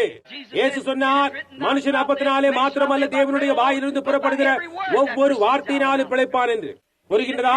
அவர் அவனுக்கு இணங்க வேண்டியதில்லை. அவர் அப்பத்தை உண்டு பண்ண வேண்டிய அவசியம் இல்லை. அவரால் அதை செய்திருக்க கூடும். அப்படி செய்திருந்தால் அவர் சாத்தானுக்கு செவி கொடுத்தவராய் இருப்பார். ஆகவே அவர் பிசாசுக்கு செவி கொடுக்க வேண்டிய அவசியம் இல்லை. ஆரம்பத்தில் நடந்தது போன்று மறுபடியும் அது மத சம்பந்தமான பாவமாக மிகவும் ஏமாற்றக்கூடியதாக இருக்கிறது. அது இப்பொழுது கவனியுங்கள். அது ஏதோ ஒரு பழைய அன்றாட பாவமான விபச்சாரம், மறுவானம், குடிவெறி, தேவனுடைய நாமத்தை வீணில் வழங்குதல் போன்றதல்ல. அதுவல்ல, அது இல்லை. அநேக வருஷங்களுக்கு முன்னால் நான் பிரசங்கித்த நியாய தீர்ப்பின் போது ஏற்பட போகும் ஏமாற்றுதல் என்ற செய்தியை உங்களில் அநேகருக்கு அநேக காலமாக வருபவர்களுக்கு நினைவிருக்கும். மேசி, அவள் அங்கே ஏமாற்றமடைய போவதில்லை. அவள் எங்கு போகிறாள் என்பதை அவள் அறிவாள். குடிவெறியின் ஏமாற போகிறதில்லை. மது விற்பவனும் சூதாடுபவனும் பொய்யனும் திருடனும் ஏமாற்றமடைய போவதில்லை. ஆனால் தான் செய்வது சரியை நினைத்துக் கொண்டிருப்பவனே ஏமாற்றமடைய போகிறவன். அவன் அப்படிப்பட்டவன் தான் அங்கு வந்து, கர்த்தாவே, நான் சுவிசேஷம் பிரசங்கிக்கவில்லையா, உம்முடைய நாமத்தினால் நான் பிசாசுகளை துரத்தவில்லையா என்று கூறுபவன். ஏசவர்களை பார்த்து, அக்கிரம செய்கைக்காரனே, என்னை விட்டு அகன்று போ, நான் உன்னை அறியேன் என்றார். அங்கேதான் இருக்கிறது ஏமாற்றம். அந்த வஞ்சகத்தை பாருங்கள். அதை நான் தொடர்ந்து வலியுறுத்துகிறேன். அதில் தான் அநேகர் என்னை தவறாக புரிந்து கொள்கிறார்கள். வித்தியாசப்பட்டவனாய் இருக்க வேண்டும் என்பதற்காக அல்ல. நான் வித்தியாசமாய் இருக்க விரும்பவில்லை. ஆனால் நான் உண்மை உள்ளவனாய் இருக்க வேண்டும். என்னிடம் ஒரு செய்தி இருக்கிறது. அது ஜனங்கள் அண்டைக்கு போக வேண்டும். அவர்கள் அதை நன்றாக புரிந்து கொள்ள வேண்டும். நான் எல்லோரையும் எதிர்க்கிறேன் என்று அவர்கள் நினைக்கிறார்கள். ஆனால் நான் எல்லோருக்காகவும் இருக்கிறேன் என்பதை மட்டும் அவர்கள் அறிந்து கொள்வார்களே, ஆனால் நல்லது. என்னுடைய இருதயத்தில் பயந்துள்ளபடியேயும் வேதத்தில் எழுதியுள்ள விதமாகவும் சத்தியம் என்னவென்பதை அவர்களிடம் கொண்டு வர பிரயாசிக்கிறேன். அது சத்தியம் என்று தேவன் அதை நிரூபிக்கிறார். ஆகவே அதை குறித்து செய்ய வேண்டுவது வேறு ஒன்றுமில்லை. ஆகவே ஒன்று, அவர்கள் அதை கண்டுகொள்ள வேண்டும், அல்லது அவர்களால் காண முடியாமல் போகும். பாருங்கள், அவர்கள் அதை காண விரும்பவில்லை. ஏனென்றால் அவர்கள் ஏற்கனவே விற்று போட்டு விட்டார்கள். அவர்களுடைய பிறப்புரிமையை ஏதோ ஒரு ஸ்தாபனத்திற்கு, ஏதோ ஒரு அமைப்புக்கு விற்று போட்டார்கள். ஏதோ ஸ்தாபிக்கப்பட்ட மதத்தின் அடிப்படையின் மேல் பரலோகம் போகும்படியாக அவர்களது பிறப்புரிமையை கொண்டு முயற்சிக்கிறார்கள். அவைகளின் ஒவ்வொரு துணிக்கைக்கும் தலைவன் பிசாசே. ஒரு ஸ்தாபிக்கப்பட்ட மதத்தை தேவன் ஒருபோதும் உடையவர் அல்ல, ஒருபோதும் உடையவர் அல்ல. அவர்கள் அதற்கு தங்களை விற்று போடுகிறார்கள். ஒரு கூட்ட மனிதர்கள் வார்த்தையை வியாக்கியானித்து அதனுடைய அர்த்தம் இதுதான், அதுதானது குறிக்கிறது என்கிறார்கள். தேவனுக்கு ஒரு வியாக்கியானி அவசியம் இல்லை. அவரே தம்முடைய சொந்த வியாக்கியானியாய் இருக்கிறார். அதை எப்படி செய்வதென்று ஒருவரும் அவருக்கு சொல்ல வேண்டிய அவசியம் இல்லை. அவர் ஒப்பற்றவர். அவர் எவ்விதமாய் செய்வேன் என்று அவர் கூறியுள்ளார். அந்த விதமாகவே அவர் தம்முடைய வார்த்தையை காத்துக் கொள்ள வேண்டியவராயிருக்கிறார். விசுவாசிக்கிறவர்களை இந்த அடையாளங்கள் பின்தொடரும் என்று கூறுவாரானால் அது அப்படியேதான் இருக்க வேண்டும் என்பதே அவருடைய நோக்கம். இந்த கடைசி நாட்களில் சம்பவிக்கும் என்று அவர் கூறினதும், நான் குறிப்பிட்ட காரியங்களை செய்வேன் என்று அவர் என்னவெல்லாம் கூறினாரோ அவைகள் நடந்தேறும். அவர் அதை செய்தார். அதற்கெல்லாம் நேரம் இருக்கின்றதா அல்லது இல்லையா என்று அவர் யாரையும் கேட்க வேண்டிய அவசியம் இல்லை. வேலை என்னவென்றும் திட்டம் என்னவென்றும் அவர் அறிவார். இந்த வஞ்சகனாகிய சாத்தான் மத்தேயு 24:24 படியாக அவ்வளவு வஞ்சகத்தை உடையவனாயிருந்தான். அவனுடைய சுவிசேஷ அறிவு திட்டத்தின் மூலமாக மேலான கல்வி, நீதிநெறி, நாகரிகம் போன்றவைகளால் தேவனுக்கு சேவை செய்ய வேண்டும் என்ற ஜனங்கள் அவனுடைய பொய்களை நம்பும்படியாய் மயக்கினான் என்று நாம் கண்டறிந்தோம். ஏமாளத்தை செய்ய வேண்டும் என்று விரும்பவில்லை. ஆனால் அதில் எப்படி அதில் அவ்வளவு ஞானம் இருக்கிறது என்று அவன் அவளுக்கு காண்பித்தான். அவளுக்கு அது தெரியாது, ஆனால் அவள் அதை அறிய விரும்பினாள். அவள் அதை புரிந்து கொள்ளவில்லை, ஆனால் அதை புரிந்து கொள்ள விரும்பினாள். அதை அறிந்து கொள்ள பிரயாசிக்காது என்று தேவன் அவருக்கு கூறியிருந்தார். இக்காரியங்கள் எதையும் என்னால் எப்படி புரிந்து கொள்ள முடியும்? என்னால் அதை புரிந்து கொள்ள முடியாது. நான் அதை நம்புகிறேன். நான் அவைகளை அறிந்து கொள்ள வேண்டிய அவசியம் இல்லை. தேவன் என்பதை விசுவாசிப்பதே என்று புரிந்து கொள்வதில்லை. அவர் என்ன சொல்லுகிறாரோ அதை நாம் விசுவாசிக்கிறோம். இந்த காலத்திற்கான தேவனுடைய வாக்களிக்கப்பட்ட வார்த்தையின் உண்மையான வியாக்கியானத்தை 6000 வருடங்களாக தலைக்கீழாக்கின பிறகு தேவனுடைய ஏதேனையும் சாத்தானின் ஏதேனையும் இப்பொழுது ஒப்பிட்டு பாருங்கள். இப்பொழுது அதை ஒப்பிட்டு பார்த்து நாம் எங்கே இருக்கிறோம் என்று பாருங்கள். கிறிஸ்துவ நாட்களில் இருந்த சபைக்கு செய்தது போன்று, அதாவது தேவனுடைய உத்தமமான பிள்ளைகள் சத்தியத்தை அறியாதவாறு அவர்களை தடை செய்ய முயற்சித்துக் கொண்டிருந்தான். அவருடைய வார்த்தைக்கு செவி கொடுப்பதன் மூலம் அவருடன் ஐக்கியம் கொள்ளும்படியாக தேவன் தம்முடைய தன்மைகளாகிய அவருடைய குமாரர்களை இப்பூமியில் தோன்றச் செய்தார். நீங்கள் ஒரு தகப்பனுக்கு ஒரு விசுவாசம் உள்ள குமாரனாய் இருந்து அவர் உங்களை பார்த்து, மகனே, அங்கே இருக்கின்ற அந்த குளத்தில் நீந்தி குளிக்க போக வேண்டாம், ஏனென்றால் அங்கே முதலைகள் இருக்கின்றன என்று சொல்லி இருக்கிறார். அந்த நேரத்திலே ஒருவன் திரும்பி வந்து, நிச்சயமாக தண்ணீர் அவ்வளவு அருமையா இருக்கிறது, அதில் ஒன்று முதலைகள் இல்லை என்று கூறுகிறான். இவ்விருவரில் நீ யாருக்கு செவி கொடுக்க போகின்றாய்? ஒரு அசலான பிள்ளையாய் இருப்பாயானால் நீ உன் தகப்பனுக்கு செவி கொடுப்பாய். தேவனுடைய ஒரு உண்மையான குமாரனோ குமாரத்தியோ முதலாவதாக தேவனுடைய வார்த்தை எடுத்துக் கொள்வார். யார் என்ன சொன்னாலும் அதை பற்றி அக்கறை இல்லை. அவர்கள் தேவனுடைய வார்த்தையை முதலாவதாக ஏற்றுக்கொள்வார்கள். கோப்பையில் விஷயம் உண்டு என்று கூறினால் அவர்கள் நம்புவார்கள். அவருடைய வித்தாகிய அவருடைய வார்த்தை அனைத்திலும் விசுவாசம் உள்ளவர்களாய் நித்திய ஜீவனும் அன்பும் பரிசுத்தமுமான ஏதேனை கொண்டு வந்தார்கள். இதைதான் பரிசுத்தத்தை தேவனுடைய ஏதேன் உண்டாக்குகிறது. அது ஒரு பரிசுத்தம், அன்பு, புரிந்து கொள்ளுதல், பரிபூர்ணம், நித்திய ஜீவனை உடையதான ஏதேனை கொண்டு வந்தது. அதைதான் தேவன் அவருடைய வார்த்தையை அவருடைய விதையை நடுகிறார். அவருடைய சபையும் அதைதான் முடிவில் பெற்றதாக இருக்கும். அதே காரியத்தாக இருக்கும். கவனியுங்கள், இங்கே ஒரு கருத்து உள்ளது, அதை மறந்து விடாதீர்கள். வேறொரு சமயம் அல்லது வேறொரு செய்தியில் இதை விவரமாக சொல்லுகிறேன். ஆனால் தேவன் சொன்னார், ஒவ்வொரு வித்தும் அதன் இனத்தை பிறப்பிக்க கடவுள் என்று. உங்களுக்கு தெரியும், அது தேவனுடைய கட்டளைதானே. ஒரு போதகனோ அல்லது வேறு யாரோ அந்த வார்த்தைக்கு வேறு விதமான வியாக்கியானம் அளிப்பதனால் என்ன பயன்? புரிகின்றதா? தேவனுடைய ஒவ்வொரு வார்த்தையும் ஒவ்வொரு விதையாய் இருக்கிறது. இயேசு அவ்வாறு கூறியுள்ளார், விதைக்கிறவர் விதைத்தது தேவனுடைய வார்த்தையே என்று. ஆகவே மார்க் 16 தேவனுடைய வசனமாய் இருக்குமானால் அது அதனுடைய இனத்தை பிறப்பிக்க வேண்டும். மல்கியா 4 தேவனுடைய வசனமாய் இருக்குமானால் அது அதனுடைய இனத்தை பிறப்பிக்க வேண்டும். மற்ற எந்த வாக்குத்தத்தமாய் இருந்தாலும் அது அதன் இனத்தை கொண்டு வர வேண்டும். உங்களுக்கு புரிகின்றதா? சாத்தான் வித்தியாசமான தோட்டத்துடன் இங்கு இருக்கின்றதை காண்கிறீர்களா? அது அவிதமாய் அல்ல என்று அவன் சொல்ல முயற்சிக்கிறான். உங்களுக்கு அது புரிகின்றதா? பாருங்கள், சாத்தான் இங்கே கூறுகின்றான், ஓ அது இந்நாட்களுக்கு உரியதல்ல, அது வேறு ஏதோ ஒரு காலத்துக்கானது, அதற்கொன்றும் அர்த்தம் இப்படி இல்லை என்கிறான். ஒவ்வொரு வித்தும் அதனது நிலத்தை பிறப்பிக்க வேண்டும். அந்த விதமாகத்தான் தேவன் தம்முடைய ஏதேனை ஸ்தாபித்தார். அது சரியா? அதுதான் இது. அந்த விதமாகத்தான் தேவன் தம்முடைய சபையை ஸ்தாபித்தார். ஒவ்வொரு வார்த்தையும் அதனது இனத்தை பிறப்பிக்க வேண்டும்.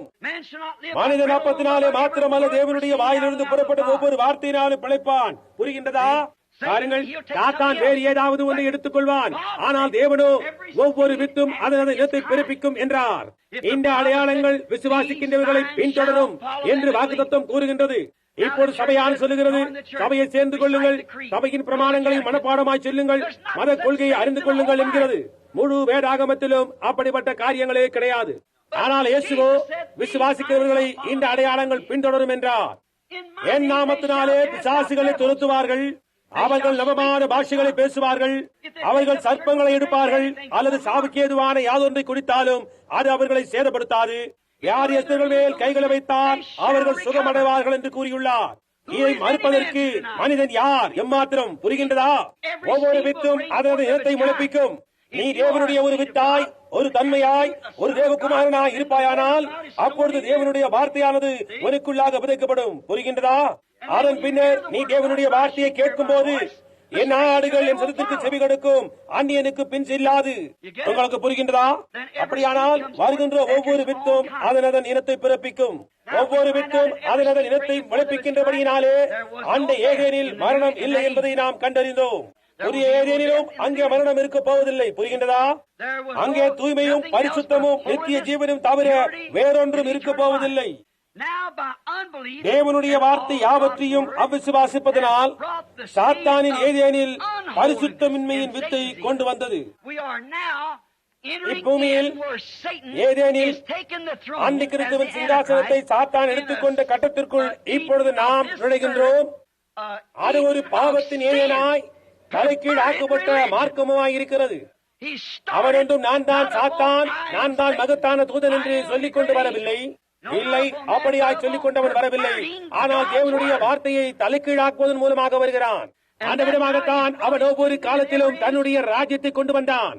இப்பொழுது இந்த வஞ்சகமான காலத்தில் அவன் ஜனங்களை கொண்டு தன்னுடைய சிங்காசனத்தை அமைக்க ஆயத்தமாயிருக்கிறான்.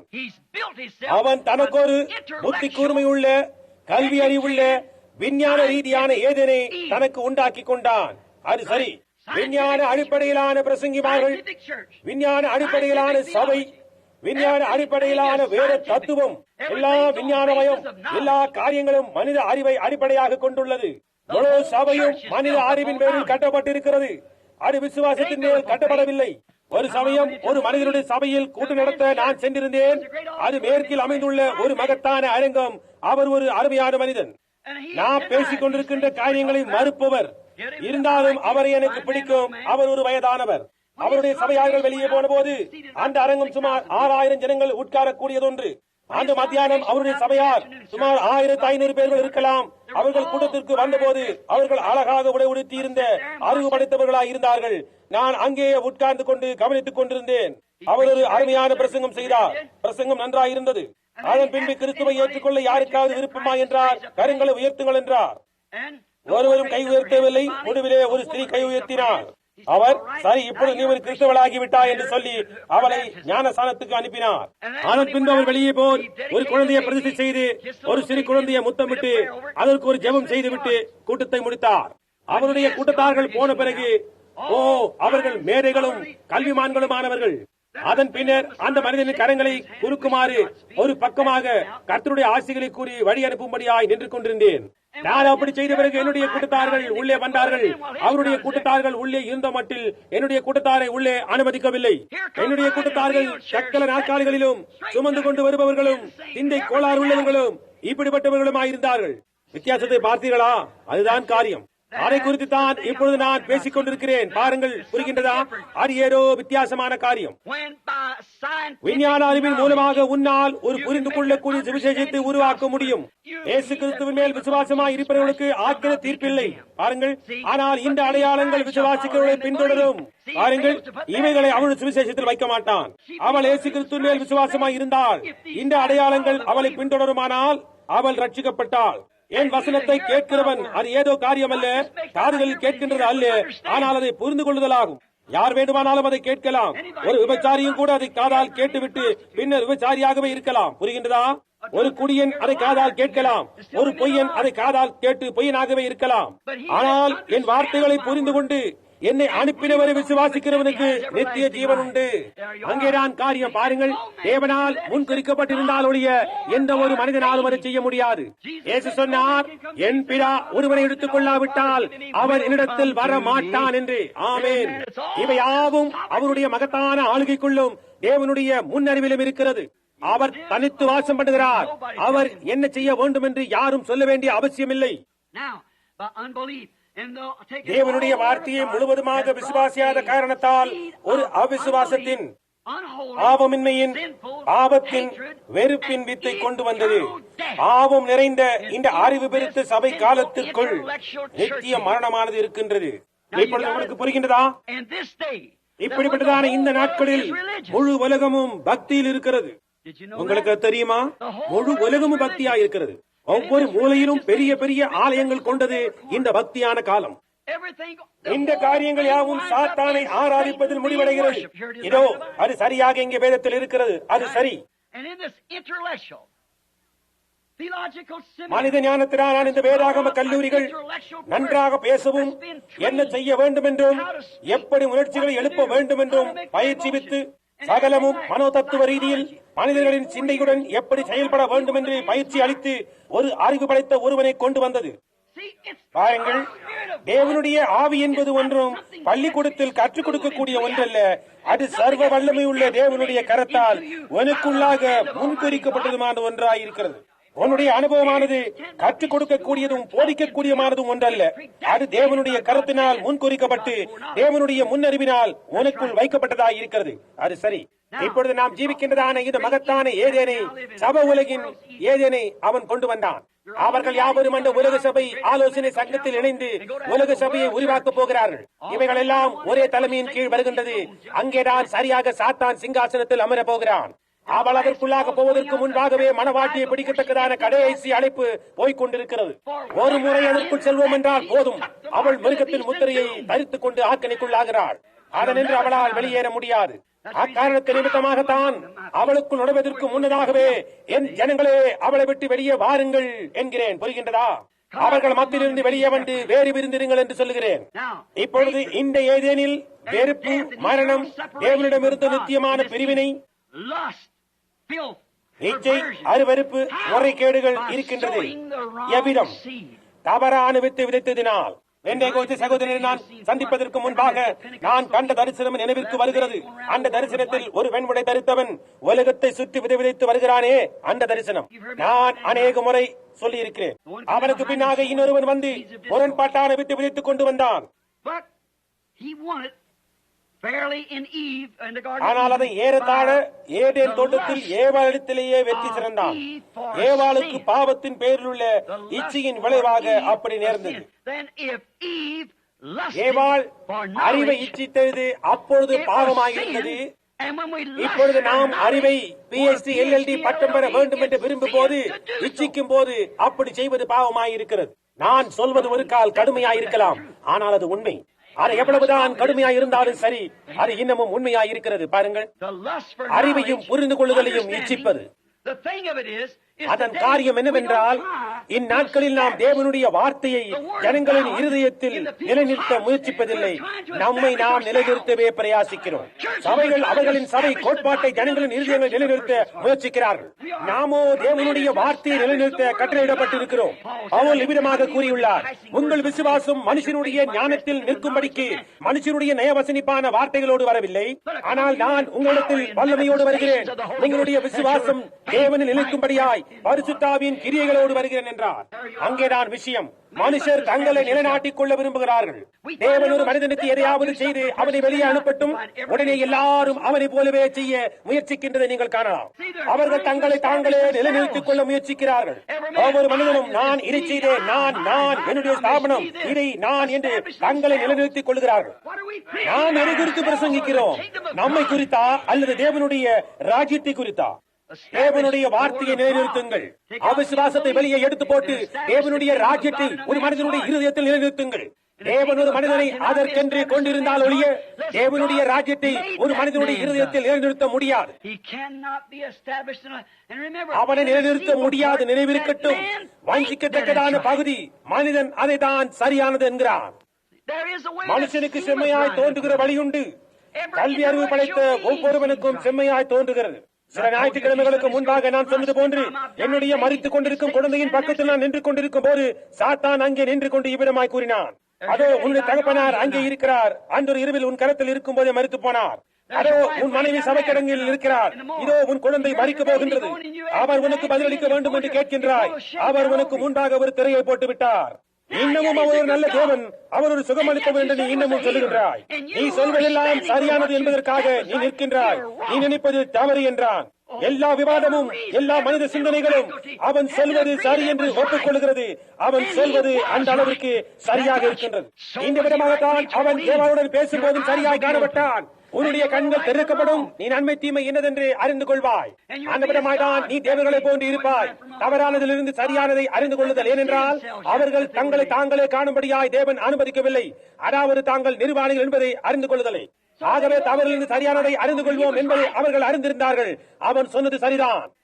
ஆனால் நீங்கள் பாருங்கள், அதெல்லாம் தேவனுடைய வார்த்தைக்கு முரணாயிருக்கின்றது. அதே விதமாகத்தான் வேதாகம பள்ளியில் மனிதனால் ஆக்கப்பட்ட வேத தத்துவத்தில் பயிற்சி பெறும் ஊழியர்களும் செய்கின்றனர். அது ஒரு கால் சரியாய் காணப்படலாம், ஒரு கால் அந்த காரியத்தை குறித்து நன்றாய் புரிந்து கொள்ளக்கூடியதாய் இருக்கலாம், ஆனால் அது தவறானது. நாம் அதை புரிந்து கொள்ள வேண்டிய அவசியம் இல்லை. நாம் அதை விசுவாசிக்கிறோம். ஏனென்றால் தேவன் நம்பதமாய் கூறியுள்ளார், அது அந்த காரியத்தை என்றைக்கும் தீர்த்தது. முழு காரியத்தையும் அந்த விதமாகத்தான் நாம் விசுவாசிக்கிறோம். ஓ, ஏவாள் ஒரு PhD பட்டம் வாங்க எவ்வளவா இச்சித்தாள். அவள் இருக்கின்றதை காட்டிலும் இன்னும் அதிக சாமர்த்தியமாய் ஆவதற்கு எவ்வளவா இச்சித்தாள். கவனியுங்கள், மனிதனும் அவனுடைய மனைவியும் எவ்வளவாய் ஒன்றாய் இருந்தார்கள். இப்பொழுது கவனியுங்கள், தேவனுடைய ஏதேனிலே மனிதனும் மனைவியும் இருவரும் நிர்வாணிகளாய் இருந்தனர். இப்பொழுது நான் முடிக்கப் போகின்றேன். இன்னும் சில நிமிஷங்கள் மாத்திரமே உங்களை காக்க வைக்கப் போகிறேன். இப்பொழுது கவனியுங்கள், முடிக்கின்ற தருவாயில் இதை ஒப்பிட்டு பார்.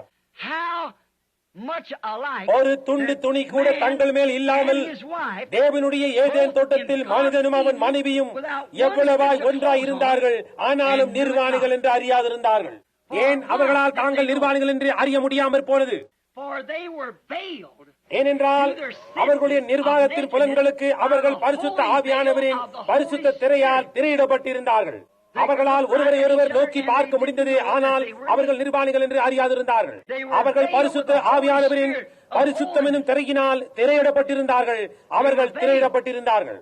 இன்றைக்கும் கூட தேவனுடைய திரையால் மறைக்கப்பட்டிருக்கிறவர்கள் நோக்கி பார்ப்பார்கள், ஆனால் இச்சிக்க மாட்டார்கள். அவர்கள் தங்கள் தலைகளை திருப்பிக் கொள்வார்கள். அது பரிசுத்த திரை. புரிகின்றதா? பரிசுத்த திரை. தேவன் அவர்களுடைய கண்களை உடையவராய் இருக்கிறார். அவர்கள் இருவராய் இருந்தனர். ஒன்று மனிதனும் இன்னொன்று மனுஷியுமாய் இருந்தார்கள். தாங்கள் நிர்வாணிகளாய் இருக்கிறோம் என்பதை அறியாதிருந்தார்கள். ஏனென்றால் தேவனுடைய பரிசுத்தம் அவர்களுடைய கண்களுக்கு திரையிடப்பட்டிருந்தது. கவனியுங்கள், தேவன் அவர்களுடைய பாவ உணர்வை பரிசுத்த திரையின் மூலமாக மறைத்திருந்தார். அதை குறித்து பேச இன்னும் சில நிமிடங்கள் இருந்தால் நலமாயிருக்கும். இங்கே வாருங்கள்.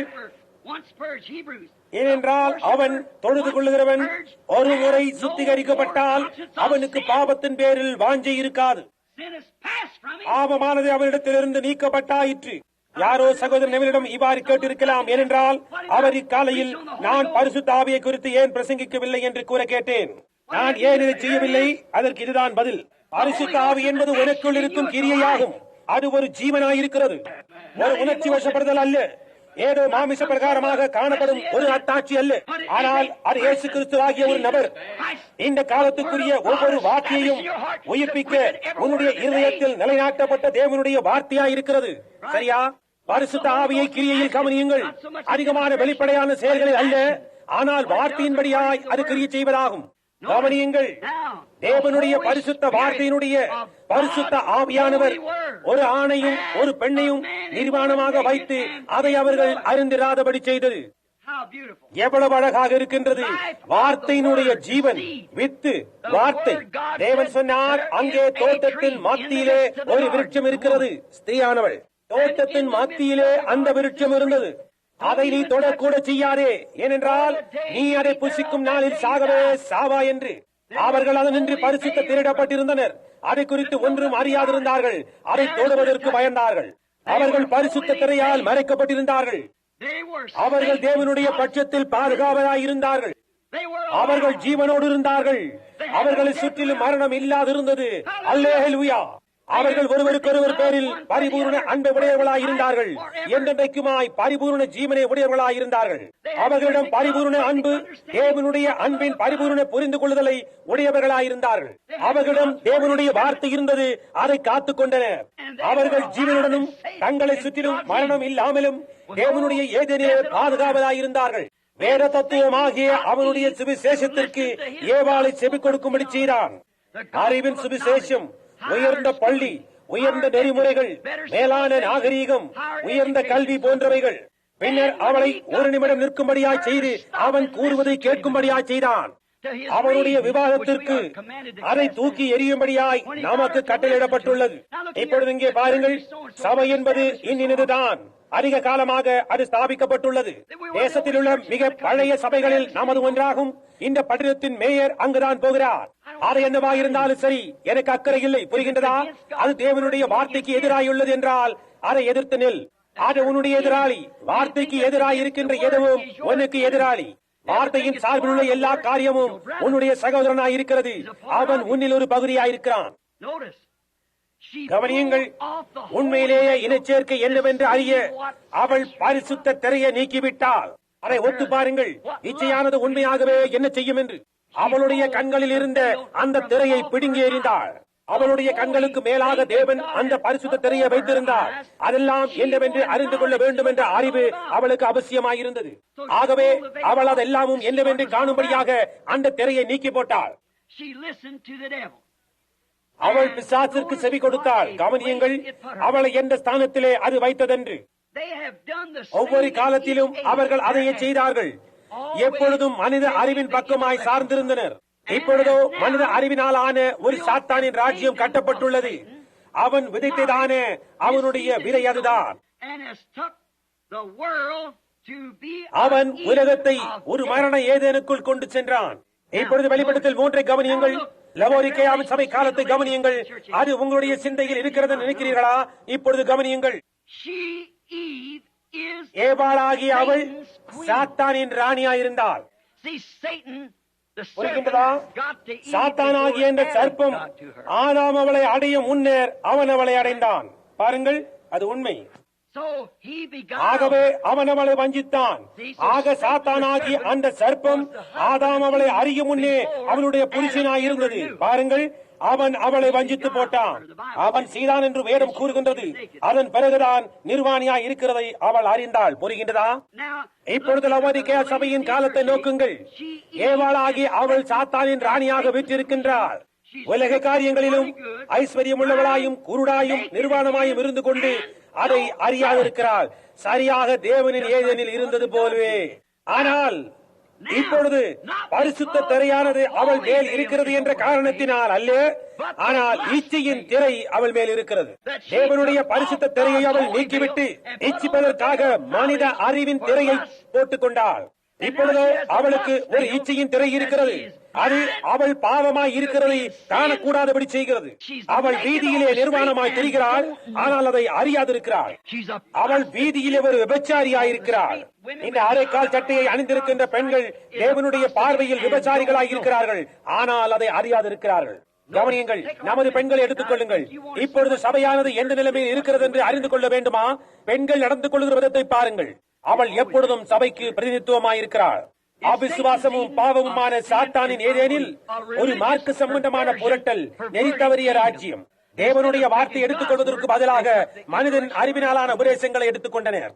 சபையை எடுத்துக் கொள்வதற்கு பதிலாக அவர்கள் ஒரு ஸ்தாபனத்தை எடுத்துக் கொண்டார்கள். அவர்கள் அதை ஒரு பெரிய தலைமையின் கீழ் கொண்டு வருகிறார்கள். இப்பொழுது கவனியுங்கள், அறியாமையில் இருந்து தலைக்கீழ் ஆக்கப்பட்டனர். இதை இப்பொழுது தவறவிட வேண்டாம். சபையானது இந்த இச்சையின் திரையை தான் அழிந்தவளாயிருக்கிறார். அது அவளுக்கு என்ன செய்தது என்பதை கவனியுங்கள். அறியாமையில் இருந்து அவளை அறிவுக்குள்ளாக அது புரட்டி போட்டது. புரிகின்றதா? பரிசுத்த திரையில் அவள் அறியாமையில் இருந்தாள், ஆனால் இச்சையின் திரையில் அறிவுள்ளவளானாள். அது இன்பமாய் இருக்கிறது என்று அறிந்திருந்தால் அது என்ன செய்யும் என்றும் அவள் அறிந்திருந்தாள். பாருங்கள், அது ஒரு கனி, இச்சிக்கப்படத்தக்கது ஒரு விருட்சம், ஒருவன் புத்தியை தெளிவிக்க பண்ணும். புரிகின்றதா? அவள் அறியாமையிலிருந்து அறிவுக்குள்ளாக புரட்டப்பட்டாள். பரிசுத்தத்தில் இருந்து அசுத்தத்திற்கும் இச்சைக்கும் புரட்டப்பட்டால், ஜீவனில் இருந்து மரணத்திற்கு புரட்டப்பட்டால்.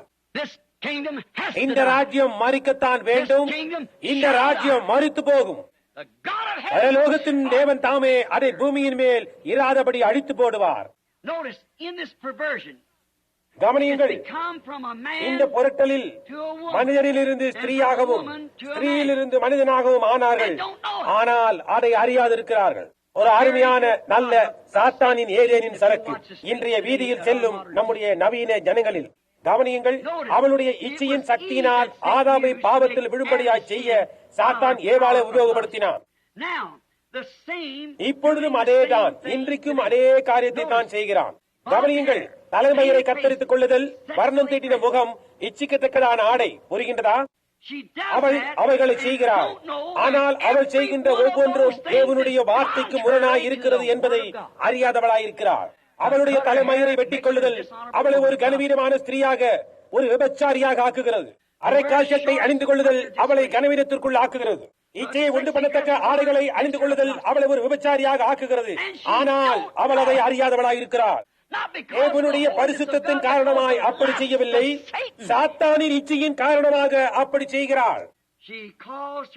அவளுடைய ஆதாம் அவளை இச்சிக்கும்படியாய் அவள் நடந்து கொண்டாள். தேவன் அவளுக்கு உடித்திருந்த ஆடையை அவள் ஏதேனிலே கழற்றி போட்டாள். இந்த வராந்திரத்தின் ஊடாக உள்ள அவளுடைய யாத்திரையில் அவள் கழற்றி எறிந்தாள். தேவன் அவளை தோளால் முழுவதுமாய் சுற்றி இருந்தால் அவள் அதை கழற்றி எறிந்தாள். அவள் ஒவ்வொரு முறையும் கொஞ்சம் கொஞ்சமாக எடுக்க துவங்கினாள். இப்பொழுது அவள் மீண்டும் துவங்கிய நிலைக்கே சென்று விட்டாள். இப்பொழுது அவளுடைய உள்ளாடைகளை ஆதாம் உடுத்தும்படியாய் அவள் அவனை கொண்டு வந்து விட்டாள். ஒரு மனிதன் பெண்மைக்குரியதான சிறிய கால்சட்டைகளை அணிந்து கொண்டு வெளியே வருகிறான். அவனிடத்தில் அதிக ஆண் தத்துவம் இல்லை என்று நான் நினைக்கிறேன். எனக்கு தெரிந்த மட்டில் அவனை விட பெண்மை பெற்றவன் வேறு இல்லை. பாருங்கள், தலைக்கீழாக மாற்றப்பட்ட ஆதாம் அவளை போல் நடந்து கொள்ளும்படியாய் செய்தான். புரிகின்றதா? அவளுடைய உள்ளாடைகளை அணிந்து கொள்ளும்படியாய் செய்தாள். அவளுடைய உள்கால் சட்டையை தவிர மற்றெல்லா ஆடைகளையும் அவள் களைந்த பொழுது அவளால் அக்கறையில் என்ன செய்யக்கூடும் என்பதை அவள் கண்டாள். அது அந்த அரைக்கால் சட்டையே, அதுதான் ஒரு பெண்ணின் உள்ளாடையாகும். இங்கே அவளுடைய ஆதாம் இப்பொழுது அணிந்து கொண்டிருக்கிறான். அது தேவனுடைய வார்த்தையின்படி புருஷனுடைய உடைகளை ஸ்திரீகள் தரிப்பது ஒரு அருவருப்பாய் இருக்கிறது. ஸ்திரீயினுடைய உடைகளை புருஷர்கள் தரிப்பது அருவருப்பாய் இருக்கிறது. மூல வார்த்தையிலிருந்து சொல்லுகிறேன். அதை சற்று சிந்தியுங்கள். இப்பொழுது அவளுடைய தலைமையில் சுருள வைக்கும் சாதனங்களை அவன் அணிந்து கொண்டிருக்கிறான். அவன் அதனை கீழாக வாரி அதனை சுருட்டி விடுகிறான். என்னுடைய ஜீவித்திலேயே நான் கண்டிராத வேதனையான காரியங்களை காணுகிறேன். சில சிறு பையன்கள் பெண் பிள்ளைகள் போன்று தலை வாரப்பட்டு சுருள் சாதனங்களை அணிந்து கொண்டிருக்கிறார்கள். ரசாயன பொருட்களை உபயோகித்து தலைமையின் நிறத்தை மாற்றி மயிரை சுருட்டி விட்டு தொங்க விடுகிறார்கள். நீ ஒரு பெரிய பெண்மையன் ஒரு பிரசங்க பீடத்தில் இருந்து கொண்டு அதை சொல்வதென்றால் அது பயங்கரமான காரியம். ஆனால் நியாய தீர்ப்பு தேவனுடைய வீட்டில் துவங்குகிறது. நீ ஒரு ஆணா அல்லது பெண்ணா என்று கூட உனக்கு தெரியவில்லை. நம்முடைய அமெரிக்க ஐக்கிய நாடுகளின் ராணுவம் அரை கால் சட்டையில் வரப்போகிறது என்று கேள்விப்பட்டேன். அது உண்மை. தலைக்கீழாக புரட்டப்பட்டுள்ளது என்னவென்று பார்த்தீர்களா? அது ஒரு பெண்ணின் உள்ளாடைகள் சுருள் சாதன மனிதன். அந்த ஒரு நாள் நான் ஹாவார்ட் ஜான்சனில் நின்று கொண்டிருந்தேன். இங்கு இருக்கின்றது அதுவல்ல, ஆனால் தெருவில் அந்த கோடியில் இருக்கின்றது அங்கே இருந்தேன். நான் அப்படியே ஆச்சரியத்தால் உட்கார்ந்திருந்தேன். ஒரு சிறு பையன் தன்னுடைய வாயை திறந்தவாறு வந்தான். இங்கே அவனுக்கு கருத்த மயில் இருந்தது. அவன் அதை இந்தவிடமாக வாரி இருந்தான். அதில் ஒரு உருளையை போட்டு அவனுடைய கண்களுக்கு மேலாக சுருளாக சுருட்டி தொங்கிக் கொண்டிருந்தது. அவனுடைய மேன்கல்களால் நோக்கி பார்த்துக் கொண்டு சுற்றி சுற்றி போய்க் கொண்டிருந்தான். இப்படிப்பட்டதான முறைகேடாக பார்த்ததில்லை. பாருங்கள், அவன் அதை நம்ப மாட்டான். ஒரு கால் தான் ஒரு ஆண் என்பதை அவன் நிரூபிக்கலாம். ஆனால் அவனுடைய ஆவியில் அவன் ஒரு பெண்ணா இருந்தான். அவன் எந்த பக்கத்தை சேர்ந்தவன் என்பதை அவனே அறியாதிருந்தான். அது உண்மை. எவ்வளவு ஒரு தலைக்கீழ் ஆக்கப்பட்ட நிலைமை. அதைதான் பிசாசு செய்கிறான். அவன் தேசங்களை தலைக்கீழாக்குகிறான். அவன் சபைகளை தலைக்கீழாக்குகிறான். அவன் ஜனங்களை தலைக்கீழாக்குகிறான். அவன் ஒரு வஞ்சிக்கிறவன், சத்தியத்தை புரட்டுகிறவன். தேவன் ஒரு மனிதனை ஒரு மனிதனாக படைத்தார். அவர் ஒரு ஸ்திரீயை ஒரு ஸ்திரீயாகவே படைத்தார். அவர் அவர்களை வித்தியாசமாக உடுத்தியிருந்தார். அவர்கள் அந்த விதமாகவே இருக்கவே அந்த விதமாகவே செயல்படவே அவர் அவர்களை வைத்திருந்தார். ஒன்றை பெண்மையாகவும் இன்னொன்றை ஆண்மையாகவும் வைத்திருந்தார். அவர் ஆதாமை ஏதேன் தோட்டத்திலே வேறு பிரித்து இதை செய்தார். ஏவாளை பாவத்தில் நின்று வேறு பிரித்தார். இப்பொழுது அவளுடைய சுருள் சாதனங்களை அவன் அணிந்து கொள்கிறான். அவள் அவனை போன்று தலைமயிரை கத்தரித்துக் கொள்கிறாள். அவனுடைய ஆடைகளை அவனுடைய போன்று தரித்துக் கொள்கிறாள். அவனுடைய வெளி ஆடைகளை இவள் அணிந்து கொள்கிறாள். அவளுடைய உள்ளாடைகளை இவன் அணிந்து கொள்கிறான். பாருங்கள், அது பரிசுத்த கொலைச்சலாய் காணப்படுகின்றது. ஆனால் நான் அந்த அர்த்தத்தோடு சொல்லவில்லை. இது முற்றிலுமான சுவிசேஷ சத்தியம். உங்களுக்கு தெரியவில்லை என்றால் அப்பொழுது அங்கே முன்னோடு ஏதோ காரியம் தவறாய் இருக்கிறது என்றாகும். ஒன்று நீங்கள் பார்வை இருந்தவளாய் இருக்க வேண்டும் அல்லது வீதியில் நடக்காதவளாய் இருக்க வேண்டும். அது சரிதான் என்று அவள் கருதுகிறாள், அவனும் கருதுகிறான். அவர்கள் எங்கோ தவறாய் போய் கொண்டிருக்கிறார்கள். ஸ்திரீ கூறுகிறாள், சரி, மிகவும் உஷ்ணமாய் இருக்கிறது என்று. அந்த பழங்கால அப்பாச்சி இந்தியர்கள் உங்களை வெட்கப்படுத்துவார்கள். எவ்வளவுக்கு அதிகமாக உஷ்ணம் இருக்கின்றதோ அவ்வளவுக்கு அதிகமாக அவர்கள் ஆடை அணிந்து கொள்வார்கள். சூரியனை அவர்கள் விட்டு விலக்கி வைப்பார்கள். வியர்க்கும்படியாய் செய்து அவர்கள் அப்படியாய் நடந்து போகையிலே அவர்களுக்கு அது ஒரு குளிர்சாதனமாயிருக்கும். அவர்கள் நேராக வெயிலில் நிற்கிறார்கள். உன்னால் ஒன்றையும் தாங்க முடியாது. உங்களுக்கு கொப்பளங்களும் புண்களும் வந்துவிடும். ஆனால் நீங்கள் பாருங்கள், அதைதான் அவர்கள் உயர்தர கல்வி என்கிறார்கள். நவீன விஞ்ஞானம் இதை உண்டாக்கி இருக்கிறது. ஓ என்ன, அதோ அங்கே லவோரிக்கையாவில் அவள் நிர்வாணமாயிருக்கிறாள். ஆனால் அவள் அதை அறியாதிருக்கிறாள். அவள் ஏதேனில் நிர்வாணியாயிருந்தாள். இந்த இரண்டு ராஜ்யங்களும் ஒன்று போல் ஒன்று இருக்கின்றதை பார்த்தீர்களா? ஒன்று பாவமும் மரணமுமாய் இருக்கிறது, இன்னொன்று ஜீவனும் நீதியுமாய் இருக்கிறது. அங்கே அவள் ஒரு பரிசுத்த திரையினால் திரையிடப்பட்டிருந்தாள். அவர்கள் இருவரும் நிர்வாணிகளாய் இருந்தார்கள். அவர்கள் அதை அறியாதிருந்தார்கள். அவர்கள் அதை குறித்து ஒன்றும் அறியாதிருந்தார்கள். ஏனென்றால் அவர்கள் தேவனுடைய ஆவியினால் திரையிடப்பட்டிருந்தார்கள்.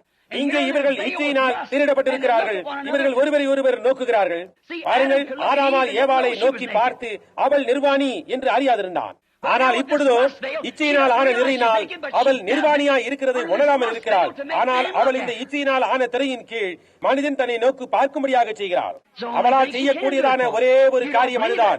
நீங்கள் அதை நம்புவதில் அப்படி இருந்தும் எப்படியாவது அதை செய்து வருகிறீர்கள். மனிதன் நோக்கி பார்க்கிறான்.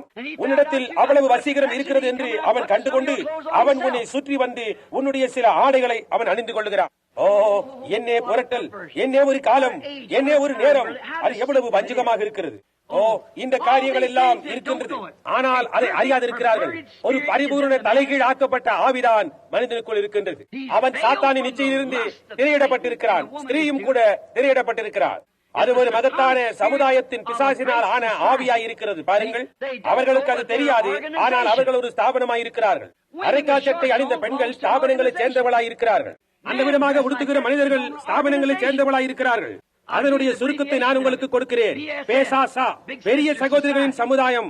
ஆக அவர்கள் அதைத்தான் சேர்ந்தவர்களாக இருக்கிறார்கள். அரை கால் சட்டையுடன் அசிங்கமாயும் கேவலமாயும் காணப்படுகின்ற காணியங்களை அணிந்து கொண்டு அங்கே பெரிய சகோதரிகளின் சமுதாயத்திற்கு வெளியே வருகிறார்கள். மனிதனே, இப்பொழுது நீ என்னோடு கருத்து வேறுபாடு கொள்ளலாம், ஆனால் இதுதான் உண்மை. நீ தலைக்கீழ் ஆக்கப்பட்டிருக்கின்றாய், நீ அதை அறியாதிருக்கின்றாய். ஒரு மனிதனை போன்று நடந்து கொள்வதே கிடையாது. புரிகின்றதா? மிகவும் மிருதுவாக வருகின்றாய். சீக்கிரத்தில் அவர்களுக்கு ஒன்றுமில்லாதவர்களாக ஆகப் போகின்றார்கள். மனிதனும் ஸ்திரீயும் கூட.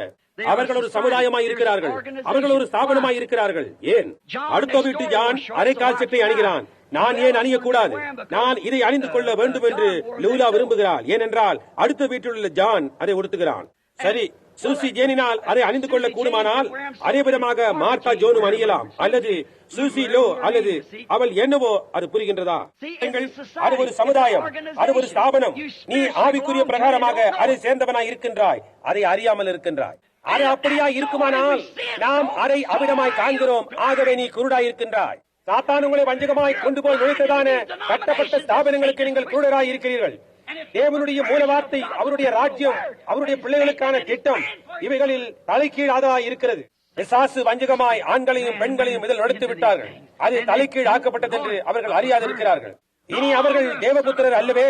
அவனுடைய முகத்தில் சுருள் சாதனம் தொங்க அரை காய்ச்சட்டை அணிந்து கொண்டு வீதியில் செல்வது, அது எப்படி ஒரு தேவகுமாரனாய் இருக்க முடியும்? சபையில் ஒரு டீக்கன் அல்லது பீடத்தில் ஒரு போதகன் அப்படி இல்லை. அவன் ஒரு தேவகுமாரனாய் இருக்க முடியாது. அவன் தேவனுடைய சிந்திக்கும் அடிக்கட்டியின் மூலமாக வந்ததே கிடையாது. அவன் ஸ்திரீகளின் உடைகளை அணிந்திருக்க மாட்டான்.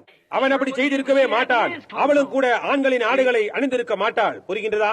அது தேவகுமாரன் அல்ல, அது ஒரு சாத்தானின் குமாரன், ஒரு சாத்தானின் குமாரத்தி. அப்படி கூறுவது சற்று கடினமாயிருக்கும். சாத்தான் இந்த உலகத்தை தலைக்கீழ் ஆக்குவதில் வெற்றி கண்டு உலகத்தை தன் வசம் ஆக்கிக் கொண்டு தன்னுடைய ராஜ்யத்தை உண்டாக்கி கொண்டிருக்கிறான். எந்த விதமான ஜீவியத்தை வாஞ்சிக்கிறானோ அதை அவன் தெரிந்து கொள்ளும்படியாய் மனிதனுக்கு சுயாதீனம் அளிக்கப்பட்டிருக்கின்றது. உன்னுடைய இருதயத்தில் என்ன இருக்கிறது என்பதை அது காட்டுகிறது. பாருங்கள், உங்களுக்கு என்னவென்று தெரியுமா? உன்னுடைய கிரியை உரத்த குரலில் பேசுகிறது.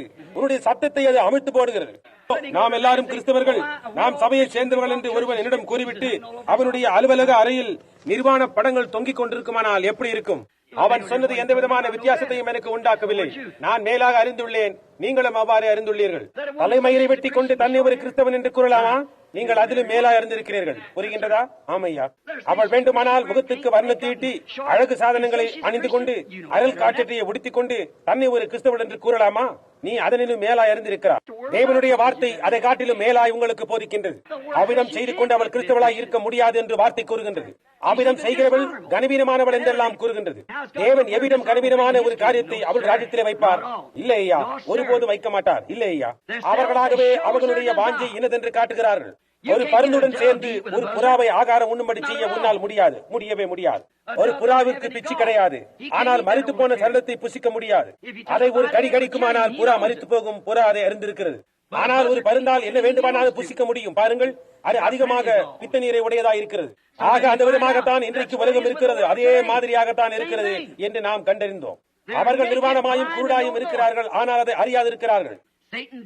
தன்னுடைய சொந்த தெரிந்து கொள்ளுதலினாலே ஸ்திரீயானவள் இனச்சேர்க்கையும் அறிவையும் இச்சித்தபடியினால் அவளை கொண்டு சாத்தான் அதை செய்தான். கவனியுங்கள், ஆதாமை தவறுக்குள்ளாக நடத்தினது ஏவாளே. ஆதாம் தன்னுடைய ஆடைகளை கழற்றி போடுவதற்கு முன்னதாகவே ஏவாள் தன்னுடைய ஆடைகளை கழற்றி போட்டு விட்டாள். பாருங்கள், அது எப்பொழுதும் ஒரு ஸ்திரீயாகவே இருக்கிறது. எப்பொழுதும் அப்படித்தான் இருக்கிறது. இன்னமும் அது அப்படியே தான் இருக்கிறது. மனிதனை வழித்தவர செய்கிறது ஒரு சபைதானே. புரிகின்றதா? தேவகுமாரனாய் இருக்க விரும்புகிற ஒரு மனிதனை தவறான வழியில் நடத்துகிறது சபைதான். ஸ்திரீயாகிய சபைதான் அதை செய்கிறது, தேவனாகிய வேதம் அல்ல. ஏனென்றால் வேற மனிதனாய் இருக்கின்றது. ஓ ஆம், வார்த்தை மாம்சமானது. அவர் ஒரு மனிதன், வேதம் ஒரு மனிதன், சபை ஒரு ஸ்திரீயாய் இருக்கிறது. புரிகின்றதா? ஒரு மனிதனை வழி தவறும்படி நடத்துகிறது வேதம் அல்ல, சபைதான் அவனை வழி தவறும்படி செய்கிறது. அவன் சபையோடு தான் நிர்வாணமாய் போனான், வேதத்தோடு அல்ல. நிச்சயமாக இல்லை, அவன் நிர்வாணி என்று வேதம் தான் கூறுகின்றது. ஆமையா. இப்பொழுது கவனியுங்கள், எப்படி இனச்சேர்க்கையின் பேருள்ள வாஞ்சையினால் அவள் அறிவை இச்சித்தாள். இது என்னவென்று அறிந்து கொள்ள, இந்த கனி நன்றாய் இருக்குமோ அல்லது இருக்காதா என்று அறிந்து கொள்ள இச்சித்தாள். அவள் செய்யவே செய்தாள். எப்படி இருந்தாலும் ஏதோ ஒரு நாளில் தேவன் ஒரு மனிதனை கொண்டு திரும்ப எடுத்துக் கொள்வார். அது ஒரு ஸ்திரீயினால் பறிபோனது, ஆனால் ஒரு மனிதனின் மூலமாக திரும்ப அளிக்கப்பெற்றது. மனிதனாகிய இயேசு கிறிஸ்து அவரே வார்த்தையாயிருக்கிறார். அப்படியானால் அது என்ன? முடிக்கையில் அதை கவனியுங்கள். இங்கே சமீபத்தில் நான் இடவிடமாக கூறினேன், எனக்கு 5 அல்லது 6 பக்க குறிப்புகள், வேத வாக்கியங்களையும் காரியங்களையும் நான் குறிப்பிட வேண்டும் என்றிருந்தேன். ஆனால் கவனியுங்கள், முடிக்கையிலே நான் இதை கூறுகிறேன். இங்கே சமீபத்தில் நான் 7 எக்காலங்களின் பண்டிகை போன்றதை தான் போதித்தேன் என்பது நினைவிருக்கின்றதா? ஒரு 8வது பண்டிகை இருக்கிறது என்று நான் உங்களுக்கு சொன்னேன். ஆகவே 7ஆம் நாள் கடைசியாக இருக்கும். அதுதான் 1000 வருஷ அரசாட்சியாக இருக்கும். ஆனால் அங்கே ஒரு 8ஆம் நாள் பண்டிகை ஒன்று இருக்கின்றது. அப்படி அது 8ஆம் நாளாய் இருக்குமானால் அங்கே 7 நாட்கள் தான் இருக்கின்றது. ஆகவே அது ஒரு முதல் நாளாய் மறுபடியும் இருக்க போகின்றது. திரும்பவுமாக முதல் நாளைக்கு வருகிறோம். 1000 வருஷ அரசாட்சிக்கு பின்னர் மறுபடியும் ஒரு ஸ்தாபிக்கப்பட்ட ஏதேன் இருக்கும். தேவனுடைய மகத்தான ராஜ்யம் திரும்ப எடுத்துக் கொள்ளப்படும். ஏனென்றால் கெத்செமனே தோட்டத்தில் இயேசுவானவர் பிசாசுடனே போரிட்டு ஜெயித்து ஏதேனை திரும்ப பெற்றார். அவர் பரலோகத்தில் அதை ஆயத்தம் செய்து திரும்ப கொண்டு வரும்படியாய் அவர் போயிருக்கிறார். அவர் உயரே பரலோகத்தில் இருக்கிறார். உங்கள் இருதயம் கலங்காதிருப்பதாக என்று சொன்னார். அவர் இந்த பூமியில் இருந்தபோது, யூதர்களே, நீங்கள் தேவன் மேல் விசுவாசமாய் இருக்கிறீர்கள். எனக்கு தெரியும், எனக்கு ஒரு கெட்ட பெயர் இருக்கிறது என்று அவர்கள் எல்லாரும் இது அது என்று கூறுகிறார்கள். ஆனால் நீங்கள் தேவனிடத்தில் விசுவாசமாய் இருக்கிறீர்கள். நீங்கள் தேவனிடத்தில் விசுவாசமாய் இருக்கிறது போல என்னிடத்திலும் விசுவாசமாய் இருங்கள் என்று கூறினார். அவர் வெளிப்பட்ட தேவனாய் இருக்கிறார். புரிகின்றதா? என்னுடைய பிதாவின் வீட்டில், என்னுடைய பிதாவின் ராஜ்யத்தில் அநேக வாசஸ்தலங்கள் உண்டு. நான் போய் உங்களுக்காக ஒரு ஸ்தலத்தை ஆயத்தம் பண்ண போகிறேன். அது எவ்வளவு நீளம் என்று பாருங்கள். 1500 சதுர மைல்கள். அது எங்கே என்று கூறுங்கள் பார்க்கலாம். அதை ஆயத்தம் பண்ணும்படியாய் அவர் போயிருக்கிறார். அவர் ஒரு சிருஷ்டிகர்த்தா. தங்கத்தை எல்லாம் அவர் சிருஷ்டித்தார். வீதிகள் பளிங்கு போன்றவை. அவர் ஒரு சிருஷ்டிகர்த்தா. அவர் ஒரு ஸ்தலத்தை ஆயத்தப்படுத்துகிறார். வெளிப்படுத்தல் 21 யோவானாகிய நான் புதிய எருசலேம் ஆகிய பரிசுத்த நகரத்தை தேவனிடத்தினின்று பரலோகத்தை விட்டு இறங்கி வர கண்டேன் என்று அவன் கூறுகின்றான். அங்கே சமுத்திரம் இல்லாமல் போயிற்று. முந்தின வானமும் முந்தின பூமியும் ஒளிந்து போயின. முந்தின வானம் என்ன? அது 1000 வருஷ அரசாட்சியா இருந்தது. முதலாவது பூமி என்ன? தற்போதைய பூமிதான். அது புதுப்பிக்கப்படும். யோவா பிரசங்கித்த நாட்களில் பூமியானது அவனால் ஞானஸ்தானம் பெற்றது. கிறிஸ்து தம்முடைய ரத்தத்தை பூமியின் மேல் தெளித்தபடியினால் அது பரிசுத்தமாக்கப்பட்டது, புதுப்பிக்கப்படும். அதில் உள்ள எல்லா கிருமிகள் முதலானவைகள் எடுக்கப்பட்டு போம். முடிவில் அக்கினி அபிஷேகத்தினால் புதுப்பிக்கப்படும். அந்த அக்கினியானது எல்லா கிருமிகளையும், வியாதிகளையும், எல்லா சுகவீனத்தையும், பூமியின் மேல் இருந்ததான எல்லா அசுத்தத்தையும் கொன்று பூமியானது வெடித்து குமுறி ஒரு புதிய பூமி உண்டாகும். நான் புதிய வானத்தையும் புதிய பூமியையும் கண்டேன். ஏனென்றால் முந்தின வானமும் முந்தின பூமியும் ஒளிந்து போயின, சமுத்திரம் இல்லாமற் போயிற்று. யோவானாகிய நான் புதிய எருசலேம் ஆகிய பரிசுத்த நகரத்தை தேவனிடத்தினின்று பரலோகத்தை விட்டு இறங்கி வர கண்டேன் என்றான். அங்கே தேவன் தம்முடைய உண்மையான தன்மைகளோடு கூட இருப்பார். குமாரரோடும் குமாரத்திகளோடும் அவர்களுடைய கண்கள் பாவத்துக்கு மறுக்கப்பட்டவளாய் பரிசுத்தத்தோடு அவர்களோடு அவரால் ஐக்கியம் கொள்ள முடியும். ஆண்டிலிருந்து அதற்கு பிறகு இனி பாவமானது இருக்க போகிறதில்லை. ஆகவே நாம் கடினமாக பிரயாசிப்போம். இந்நாட்களில் வஞ்சிக்கப்பட்டு போகாதிருங்கள். ஆனால் வாசல் வழியாய் உட்பிரவேசிக்க முயற்சியுங்கள். ஏனென்றால் கைவிடப் போகின்ற யாவரும் வேசி மார்க்கத்தாரும் இச்சிக்கிறவர்களுமே. ஒரு ஸ்திரீயை இச்சையோடு பார்க்கிற எவனும் தன் இருதயத்தில் அவளோடு விபச்சாரம் செய்தாயிற்று. வெளியே கைவிடப்பட்ட யாவரும் நடத்தை கெட்ட ஆண்களும் பெண்களுமாய் இருக்க போகின்றார்கள். மீட்கப்பட்டவர்களும் ஆட்டுக்குட்டியானவரின் ஜீவ புத்தகத்தில் பெயர் எழுதப்பட்டவர்களும் மாத்திரமே வாசல் வழியாய் பிரவேசிப்பார்கள். ஆகவே நண்பர்களே, பிரயாசியுங்கள். இந்த கடைசி நாட்களில் வஞ்சிக்கப்பட்டு போகாதீர்கள். இது ஒரு மகத்தான நேரம். எல்லாரிடத்திலும் பணம் இருக்கின்றது. எல்லாராலும் இதை செய்ய முடியும். எல்லாராலும் இதை செய்ய முடியும். எல்லா வழியிலும் பணம் வந்து கொண்டிருக்கின்றது. பெரிய கார்களும் எல்லா காரியங்களும் இருக்கின்றன. அந்த பட்டணத்தில் ஒருவனை கூட காண மாட்டீர்கள். அங்கே ஒரு காரோ ஒரு ஆகாய விமானமோ இருக்காது. அது முற்றிலுமாக ஒரு வித்தியாசப்பட்ட நாகரிகமாக இருக்கும். அது மீண்டுமாக ஒரு நாகரிகமாக இருக்கும். அறிவினால் ஆனதாக இருக்காது, விஞ்ஞானத்தினால் ஆனதாக இருக்காது. ஆனால் அறியாமையினால் ஜீவிக்கின்ற தேவன் மேலுள்ள விசுவாசத்தையும் சார்ந்ததாயிருக்கும். நாம் அதற்குள்ளாக பிரவேசிக்க பிரயாசிப்போமாக. ஏனென்றால் என்னுடைய முழு நோக்கமெல்லாம் என்றாவது ஒரு நாளில் அந்த பட்டணத்திற்குள் பிரவேசிக்க வேண்டும் என்பதே ஆகும். சற்று திரும்பி பார்த்து என்னோட வாருங்கள். பாருங்கள், பவனி வருகின்ற நீங்கள் ஒவ்வொருவரும் வரும்போது பரிசுத்த பவனியிலே, பரிசுத்தர் பவனியாய் போகையிலே நான் அதில் ஒரு அங்கத்தினராக இருக்க வாஞ்சிக்கிறேன் என்று பாடுவோமாக. ஜெபம் செய்வோம். அருமையான பரலோக பிதாவே, நாட்கள் முடிந்து கொண்டிருக்கையிலே அது நெருங்கி வருகின்றதை நாங்கள் காண்கின்றோம். வாக்குத்தத்தம் நெருங்குகிறது. அருமையான தேவனே, நாங்கள் ஒரு தவறும் செய்யாதபடிக்கு நீர் அதை எங்கள் இதயத்திலே பதிய வைக்க வேண்டும் என்று ஜெபிக்கிறோம். அன்புள்ள தேவனே, எங்களுடைய மனசாட்சியை சுத்தமாய் வைத்தருளும். எங்களுடைய இருதயத்தை திரையிட்டருளும். கர்த்தாவே, உலகத்தின் காரியங்களுக்கு எங்கள் கண்களுக்கு திரையிட்டருளும். வீணான உலகத்தின் காரியங்களுக்கும் ஏதோ பெரிய ஆளாக ஆக வேண்டும் என்ற வீண் பெருமைக்கும் எங்களுக்கு திரையிட்டருளும். அவைகள் எவ்வளவு பெரியவைகளாய் இருந்தாலும் எல்லா ராஜாக்களும் சக்கரவர்த்திகளும் அரசர்களும் மற்றெல்லா காரியங்களும் அழிந்து போக வேண்டும். And they will not rise. அவர்கள் முதலாம் உயிர்த்தெழுதலில் எழப்போகிறதில்லை. ஏனென்றால் முதலாம் உயிர்த்தெழுதல் பங்குள்ளவன் பாக்கியவானும் பரிசுத்தவானுமாய் இருக்கிறான். அவர்கள் மேல் இரண்டாம் மரணத்திற்கு அதிகாரம் இல்லை என்று எழுதியிருக்கிறது. ஓ தேவனே, இரண்டாம் மரணம், ஆவிக்குரிய மரணத்திற்கு அதிகாரம் இல்லை. அவன் மீட்கப்பட்டு விட்டான். ஓ தேவனே, இந்த மணி வேலை ஒன்றில் ஒருவர் இன்னொருவரை சந்தித்து எடுத்துக் கொள்ளப்படுவார்கள். இருவர் படுக்கையில் இருப்பார்கள். ஒருவனை நான் எடுத்துக் கொள்வேன், மற்றவனை கைவிடுவேன். இருவர் வயலில் இருப்பார்கள். ஒருவனை நான் எடுத்துக் கொள்வேன், மற்றவனை கைவிடுவேன். ஓ தேவனே, உம்முடைய பார்வையில் நாங்கள் சுத்தமுள்ளவர்களாய் காணப்பட உதவி செய்யுங்க கர்த்தாவே. மனிதர் எங்களை குறித்து என்ன நினைத்தாலும், மற்றவர்கள் என்ன கூறினாலும் அக்கறை இல்லை கர்த்தாவே. எங்களுடைய வாயின் வார்த்தை பரிசுத்தமாய் இருக்கும்படி செய்யும். அது தேவனுடைய வார்த்தையினால் சாரமேற்றப்பட்டதாக இருக்கும்படி செய்யும். அவ்வளவு சாரமேற்றப்பட்டு களங்கம் ஒன்றும் காணப்படாதபடி செய்யும். எங்களுடைய எல்லா தவறுகளிலும் எங்களுக்கும் தேவனுக்கும் மத்தியில் இயேசு கிறிஸ்துவின் ரத்தம் நிற்கும்படியாய் நாங்கள் வேண்டிக் கொள்கிறோம். அதாவது அவர் எங்களை கீழே நோக்கி பார்க்கும்போது இயேசுவின் ரத்தத்தின் ஊடாக எங்களை காணுவாராக. எங்களுடைய சொந்த நீதியின் ஊடாக அல்ல, அல்லது நாங்கள் யார் என்பதனால் அல்ல, அல்லது நாங்கள் என்ன செய்தோம் என்பதனால் அல்ல, ஆனால் அவருடைய தகுதியின் மேல் மட்டும் சார்ந்தவளாய் இருக்கும்படி செய்யும். தேவனே, இதை அழியும். இங்கே அமர்ந்து செய்தி கேட்டுக் கொண்டிருக்கிற ஒருவராவது சிறு குழந்தை முதல் வயோதிபர் வரைக்கும் ஒருவரும் கெட்டு போகாதபடி காத்தருளும். அவர்களுடைய பரிசுத்த வாஞ்சியானது தேவனை பற்றியும் அவருடைய வார்த்தையை பற்றியதுமாய் இருப்பதாக. அவர் எந்த நேரத்தில் தோன்றுவார் என்பதை அறியாதிருக்கிறோம். அல்லது நியாய தீர்ப்பில் நாம் பதில் அளிக்கும்படியாய் எந்த மணி நேரத்தில் நமக்கு அழைப்பு அனுப்புவார் என்று அறியாதிருக்கிறோம். நீர் எந்த நேரத்தில் அடுக்கி வைத்திருக்கும் எங்கள் பெயர் எழுதப்பட்ட அட்டைகளை எடுத்து நீ வீட்டுக்கு போக வேண்டிய நேரம் வந்துவிட்டது, நீ போகத்தான் வேண்டும் என்று கூறப் போகிறீரோ எங்களுக்கு தெரியாது. தேவனே, நாங்கள் சுத்தமாய் இருக்க எங்களுக்கு உதவி செய்யும். இதை அழியும் கர்த்தாவே. கூடுமானால் உம்முடைய வருகை மட்டும் நாங்கள் உயிர் வாழும்படி செய்யும். எங்களிடத்தில் உள்ள அன்பின் வல்லமையோடும் புரிந்து கொள்ளுதலோடும் நாங்கள் எல்லா காரியங்களையும் செய்வோமாக. அதாவது உலகத்தை தேடி பார்த்து காணாமற் போன ஒவ்வொரு ஆட்டையும் இன்றைக்கு தேடுகிறார் என்பதை புரிந்து கொண்டவர்களாய் இருக்கும்படி செய்யும். நாங்கள் அவர்களோடு சாரமேற்றப்பட்ட அன்பின் ஜெபத்தோடு கூட தேவனுடைய வார்த்தையை பேசும்படி செய்யும். இந்த சாத்தானின் ஏதேனை விட்டு வெளியேறும்படியா செய்யும். இந்த ஏதேன் இச்சையின் மேலும் விளம்பரங்களில் வெளியாகும் ஸ்திரீகள் என்று அழைக்கப்படும் ஸ்திரீகளின் வசீகரத்தின் மேலும் கட்டப்பட்டதாயிருக்கிறது. முகத்தில் வர்ணம் தீட்டிய பையன்களும் அரை காசட்டை அணியும் பெண் பிள்ளைகளும் எங்களுக்கு தேவை என்று அவர்கள் விளம்பரம் செய்கின்றனர். நம்முடைய வானொலிகளிலும் தொலைக்காட்சிகளிலும் எல்லா விதமான அசிசியும் ஹாலிவுட்டின் அவலட்சணமும் எல்லா விதமான ஆபாச காட்சிகளும் அழுக்கும் அசிசியான பெண்களின் ஆடைகளும் தான் அவைகளில் காணப்படுகின்றன. மனிதன் தலை கீழாக்கப்பட்டு ஸ்திரீகளின் உடையை அணிந்து கொண்டு பெண்களை போன்று தலைமயிரை வெட்டிக் கொண்டு ஆண்கள் பெண்களை போன்று காட்சி அளிக்கின்றனர். ஓ தேவனே, என்ன ஒரு பயங்கரமான வேலையில் நாம் ஜீவித்துக் கொண்டிருக்கிறோம். ஓ வாரும் கர்த்தாவே, இயேசுவே வாரும். வாரும் இயேசுவே, ரத்தத்தினால் எங்களை சுத்திகரியும். எல்லா அசுத்தத்தையும் கவடையும் எங்களிலிருந்து எடுத்து போடும். கர்த்தாவே, எங்களை ஜீவிக்கும்படியாய் செய்யும். உமக்கு முன்பாக நாங்கள் எப்பொழுதும் தொடர்ந்து ரத்தத்தின் கீழ் இருக்கும்படியாய் செய்யும்.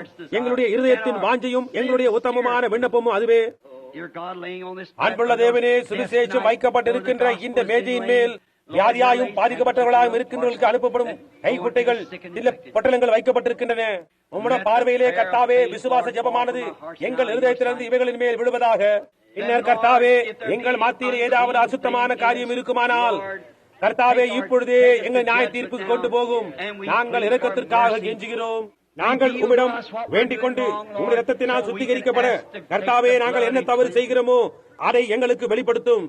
இந்த வியாதியாயுள்ள ஜனங்களை சொஸ்தமாக்கி அவர்களை சுகப்படுத்தும் பிதாவே. அது என்னவாக இருந்தாலும் அவர்கள் எங்கு போனாலும் அது அவ்வாறே இருக்கட்டும் பிதாவே. உம்மையும் உம்மை மட்டுமே சேவிக்க எங்களுக்கு மன உறுதியை தாரும். அதை அழியும் கர்த்தாவே. வீட்டுக்கு திரும்புகிற இந்த அருமையான ஜனங்களுக்கு வீதியிலே பாதுகாவலை தாரும். எப்படியாய் நீர் ஜனங்களை சுகப்படுத்தினீர். சகோதரன் ஷெப்பர்டுடைய சிறு பையன் சைக்கிளில் அடிபட்டதை சுகப்படுத்தினீர். அதற்காக நன்றி செலுத்துகிறோம். அதன் மேல் எந்த பொல்லாததும் நேரக்கூடாது என்று பிரார்த்திக்கிறேன். அந்த சைக்கிளை ஓட்டுகின்ற அந்த சிறிய பையன் நன்றாக இருக்க வேண்டும் என்று நான் ஜெபிக்கிறேன். நாங்கள் கேட்டுக்கொண்டபடி மற்றவர்களையும் சுகப்படுத்தினதற்காக நன்றி செலுத்துகிறோம்.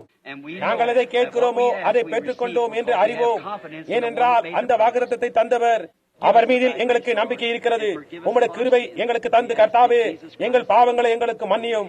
இயேசு கிறிஸ்துவின் நாமத்தில் கேட்கிறோம். ஆமென். நீங்கள் அவரை நேசிக்கிறீர்களா? நீங்கள் அவரை விசுவாசிக்கிறீர்களா? சாத்தானின் ஏதேனினால் நீங்கள் களைப்புற்றும் வெறுப்பாயும் இருக்கிறீர்களா? 1000 வருஷ அரசாட்சிக்கு நெருங்குகிறது என்று நீங்கள் விசுவாசிக்கிறீர்களா? அதாவது அவருடையதற்கும் அவருடைய ஏதனுக்கும் நெருங்குகிறது என்று நம்புகிறீர்களா? அது இன்றைக்கு உருவாகி கொண்டிருக்கிறது என்று நீங்கள் விசுவாசிக்கிறீர்களா? கவனியுங்கள், எல்லா காரியங்களும் கல்வி அறிவினை அடிப்படையாய் கொண்டுள்ளது. அவர்கள் அதை விசுவாசிப்பதற்கு முன்னர் எல்லா காரியங்களும் விஞ்ஞான ரீதியாய் நிரூபிக்கப்பட வேண்டும். விஞ்ஞான ரீதியாய் உங்களால் தேவனை நிரூபிக்க முடியாது. நீங்கள் விசுவாசத்தினால் தான் அவரை ஏற்றுக்கொள்ள முடியும். ஏனென்றால் தேவனிடத்தில் சேர்கிறவன் அவர் உண்டென்றும் அவர் தம்மை தேடுகிறவர்களுக்கு பலன் அளிக்கிறவர் என்றும் விசுவாசிக்க வேண்டும். ஓ தேவனே, ஆபத்து நின்று என்னை சுத்திகரிக்கின்ற இயேசு கிறிஸ்துவின் ரத்தத்தையே அல்லாமல் வேறொன்றையும் நான் அறிய விரும்பவில்லை. இயேசு கிறிஸ்துவையே அல்லாமல் நான் வேறொன்றையும் அறியேன்.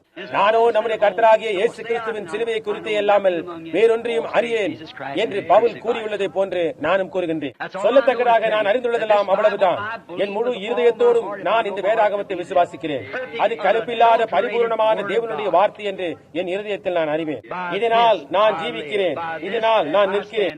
எனக்கு 10,000 ஜீவியங்கள் இருப்பின் அவைகளில் எல்லா பங்கையும் இந்த வார்த்தைக்காக கொடுக்க விரும்புவேன். ஏனென்றால் அது இயேசு கிறிஸ்துவினுடைய வார்த்தையாயிருக்கிறது. அதை தவறு என்று நிரூபிக்க அவர்கள் எவ்வளவு பிரயாசித்தாலும் எனக்கு அக்கறை இல்லை. அது நம்பக்கூடாதது என்று விஞ்ஞானம் எவ்வளவுதான் நிரூபிக்க முயன்றாலும் சரி, இவ்விதமாய் இன்னுமாய் கூறினாலும் என்னை பொறுத்த மட்டில் இந்த உலகத்தில் நம்பிக்கை வைக்கக்கூடியதான ஒரே ஒரு காரியம் அவருடைய வார்த்தையில் தான். நான் அவரை நேசிக்கிறேன். நீங்கள் அவரை நேசிக்கிறீர்களா?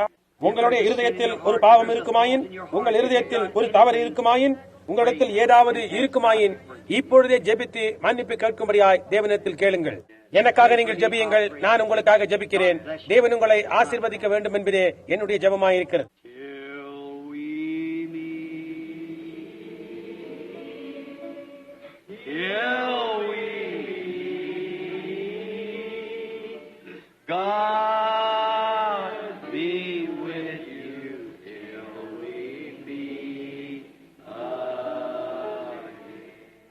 நீங்கள் ஒருவரை ஒருவர் நேசிக்கிறீர்களா?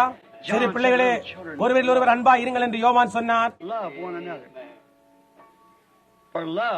ஒருவரை ஒருவர் நேசியுங்கள், அன்பு திரளான பாவங்களை மூடும். இப்பொழுது நாம் ஒருவரோடு ஒருவர் கை குலுக்குவோம்.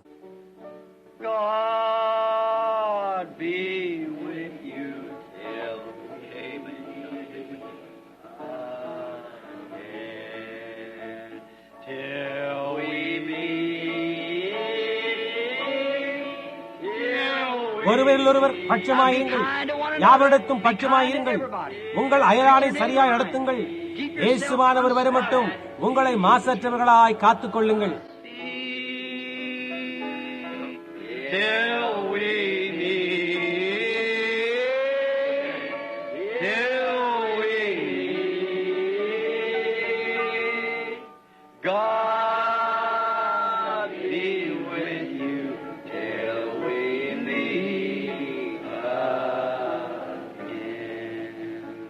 நீங்கள் அவரை நேசிக்கிறீர்களா?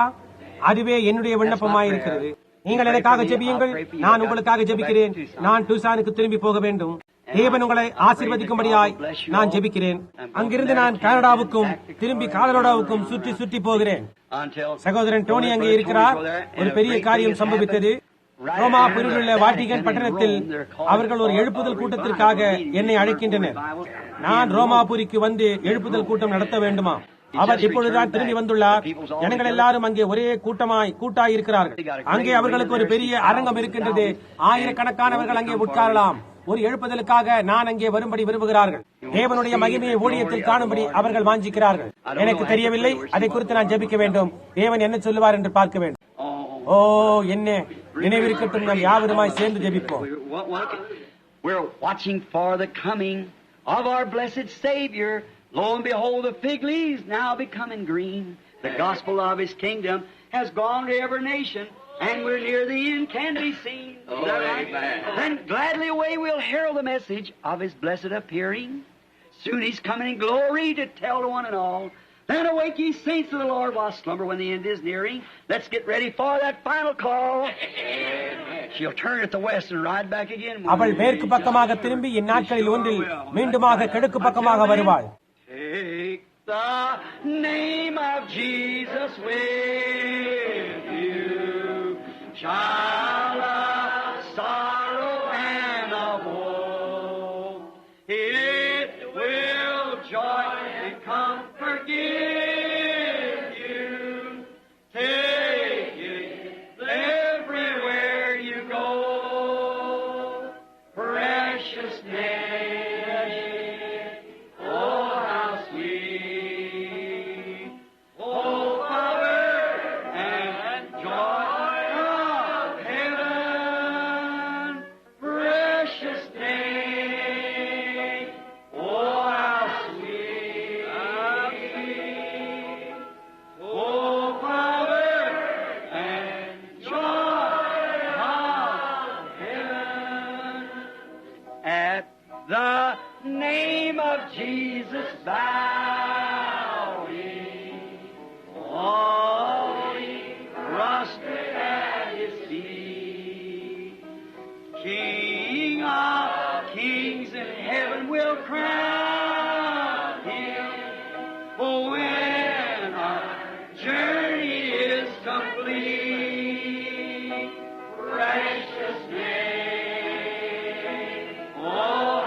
இந்த கடைசி சரணத்தை நாம் நம்முடைய இருதயங்களை தாழ்த்தி பாடுவோம். எல்லா கண்ணிகளில் இருந்தும் தப்ப இயேசுவின் நாமத்தை ஒரு கேடயமாய் எடுத்துக் கொள்வோம். சோதனைகள் உன்னை சூழ்ந்து கொள்ளும் போது, சாத்தானின் ராஜ்யத்தின் இந்த காரியங்கள் உன்னை சூழ்ந்து கொள்ளும் போது பாருங்கள், அந்த பரிசுத்த நாமத்தை ஜெபத்தில் சுவாசியுங்கள். அவ்வளவுதான். பின்னர் நடந்து கடந்து போங்கள். அது கிரியை செய்யும். நான் அதை முயற்சித்திருக்கிறேன். நீங்கள் அதை விசுவாசியுங்கள். ஏனென்றால் அது கிரியை செய்யும். வெறுமென ஜெபத்தில் அவருடைய பரிசுத்த நாமத்தை சுவாசியுங்கள். The name of Jesus with you as a shield from every snare. When temptations round you, what do you do then?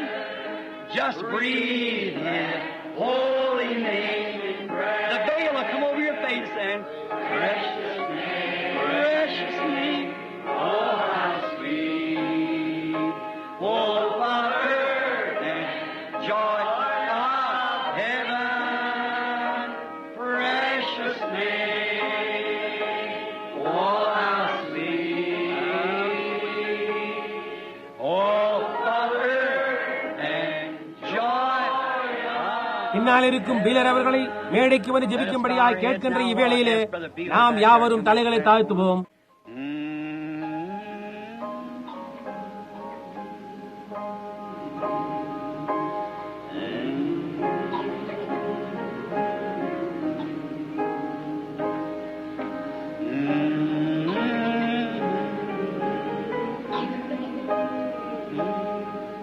Just breathe His holy name in prayer. Redismiss us, Brother Beaver.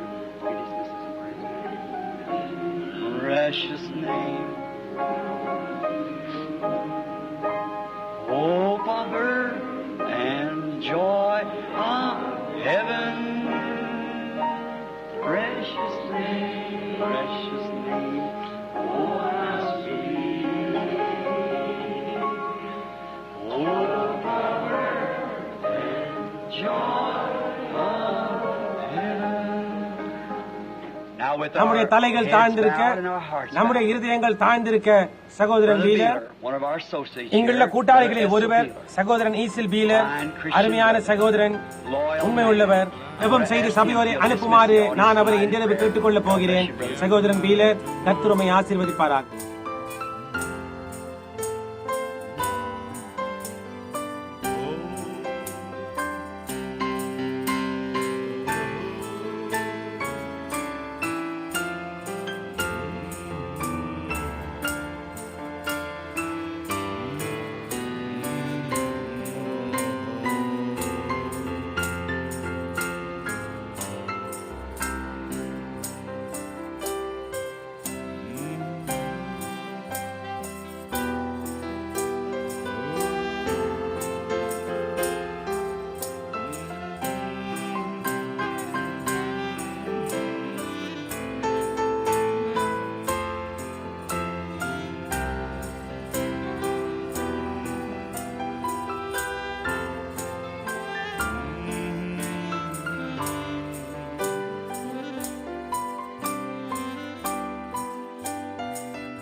that surround me when all things that surround me become shadows in the light of you.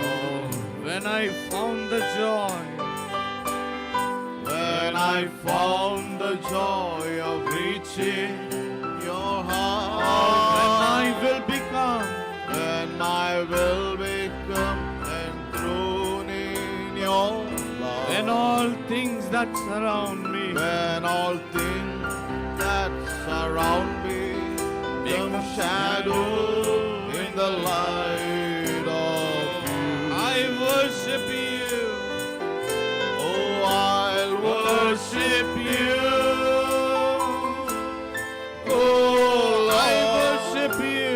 I worship you. The reason Oh, Lord,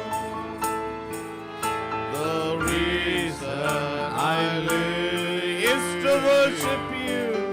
is to worship you. I worship you. I worship you, oh Lord, oh Lord, I worship you, oh Lord. The reason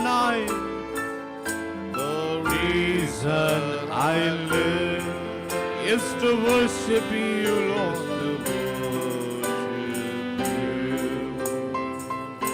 உந்தன் பரிசுத்தத்தை பார்க்கையில் உந்தன் பரிசுத்தத்தை பார்க்கையில் உந்தன் மகிமையை நான் நோக்கையில் உந்தன் மகிமையை நான் நோக்கையில் உம் பிரகாசம் என்னை உம் சூழ்ந்து பிரகாசம் என்னை சூழ்ந்திடும் நிழலாயிற்று. நிழலாயிற்று. எந்த நேசம் சோறும் வேளையில் எந்த நேசம் சோறும் வேளையில் உந்தன் அன்பின் அடிமையாகவே உந்தன் அன்பின் அடிமையாகவே உம் பிரகாசம் என்னை சூழ்ந்திடும். உம் பிரகாசம் என்னை நிழலாயிற்று. நிழலாயிற்று. ஓ ஆராதிப்பேன், ஓ ஆராதிப்பே உம்மை உம்மை ஆராதிப்பேன். ஆராதிப்பே உம்மை என் வாழ்வின் நோக்கம் என் வாழ்வின் நோக்கம் உம்மை ஆராதிப்பதே. உம்மை ஆராதிப்பதே. ஓ ஆராதிப்பேன் உம்மை, ஓ ஆராதிப்பேன். ஓ ஆராதிப்பேன் உம்மை. ஆராதிப்பேன். என் வாழ்வின் நோக்கம்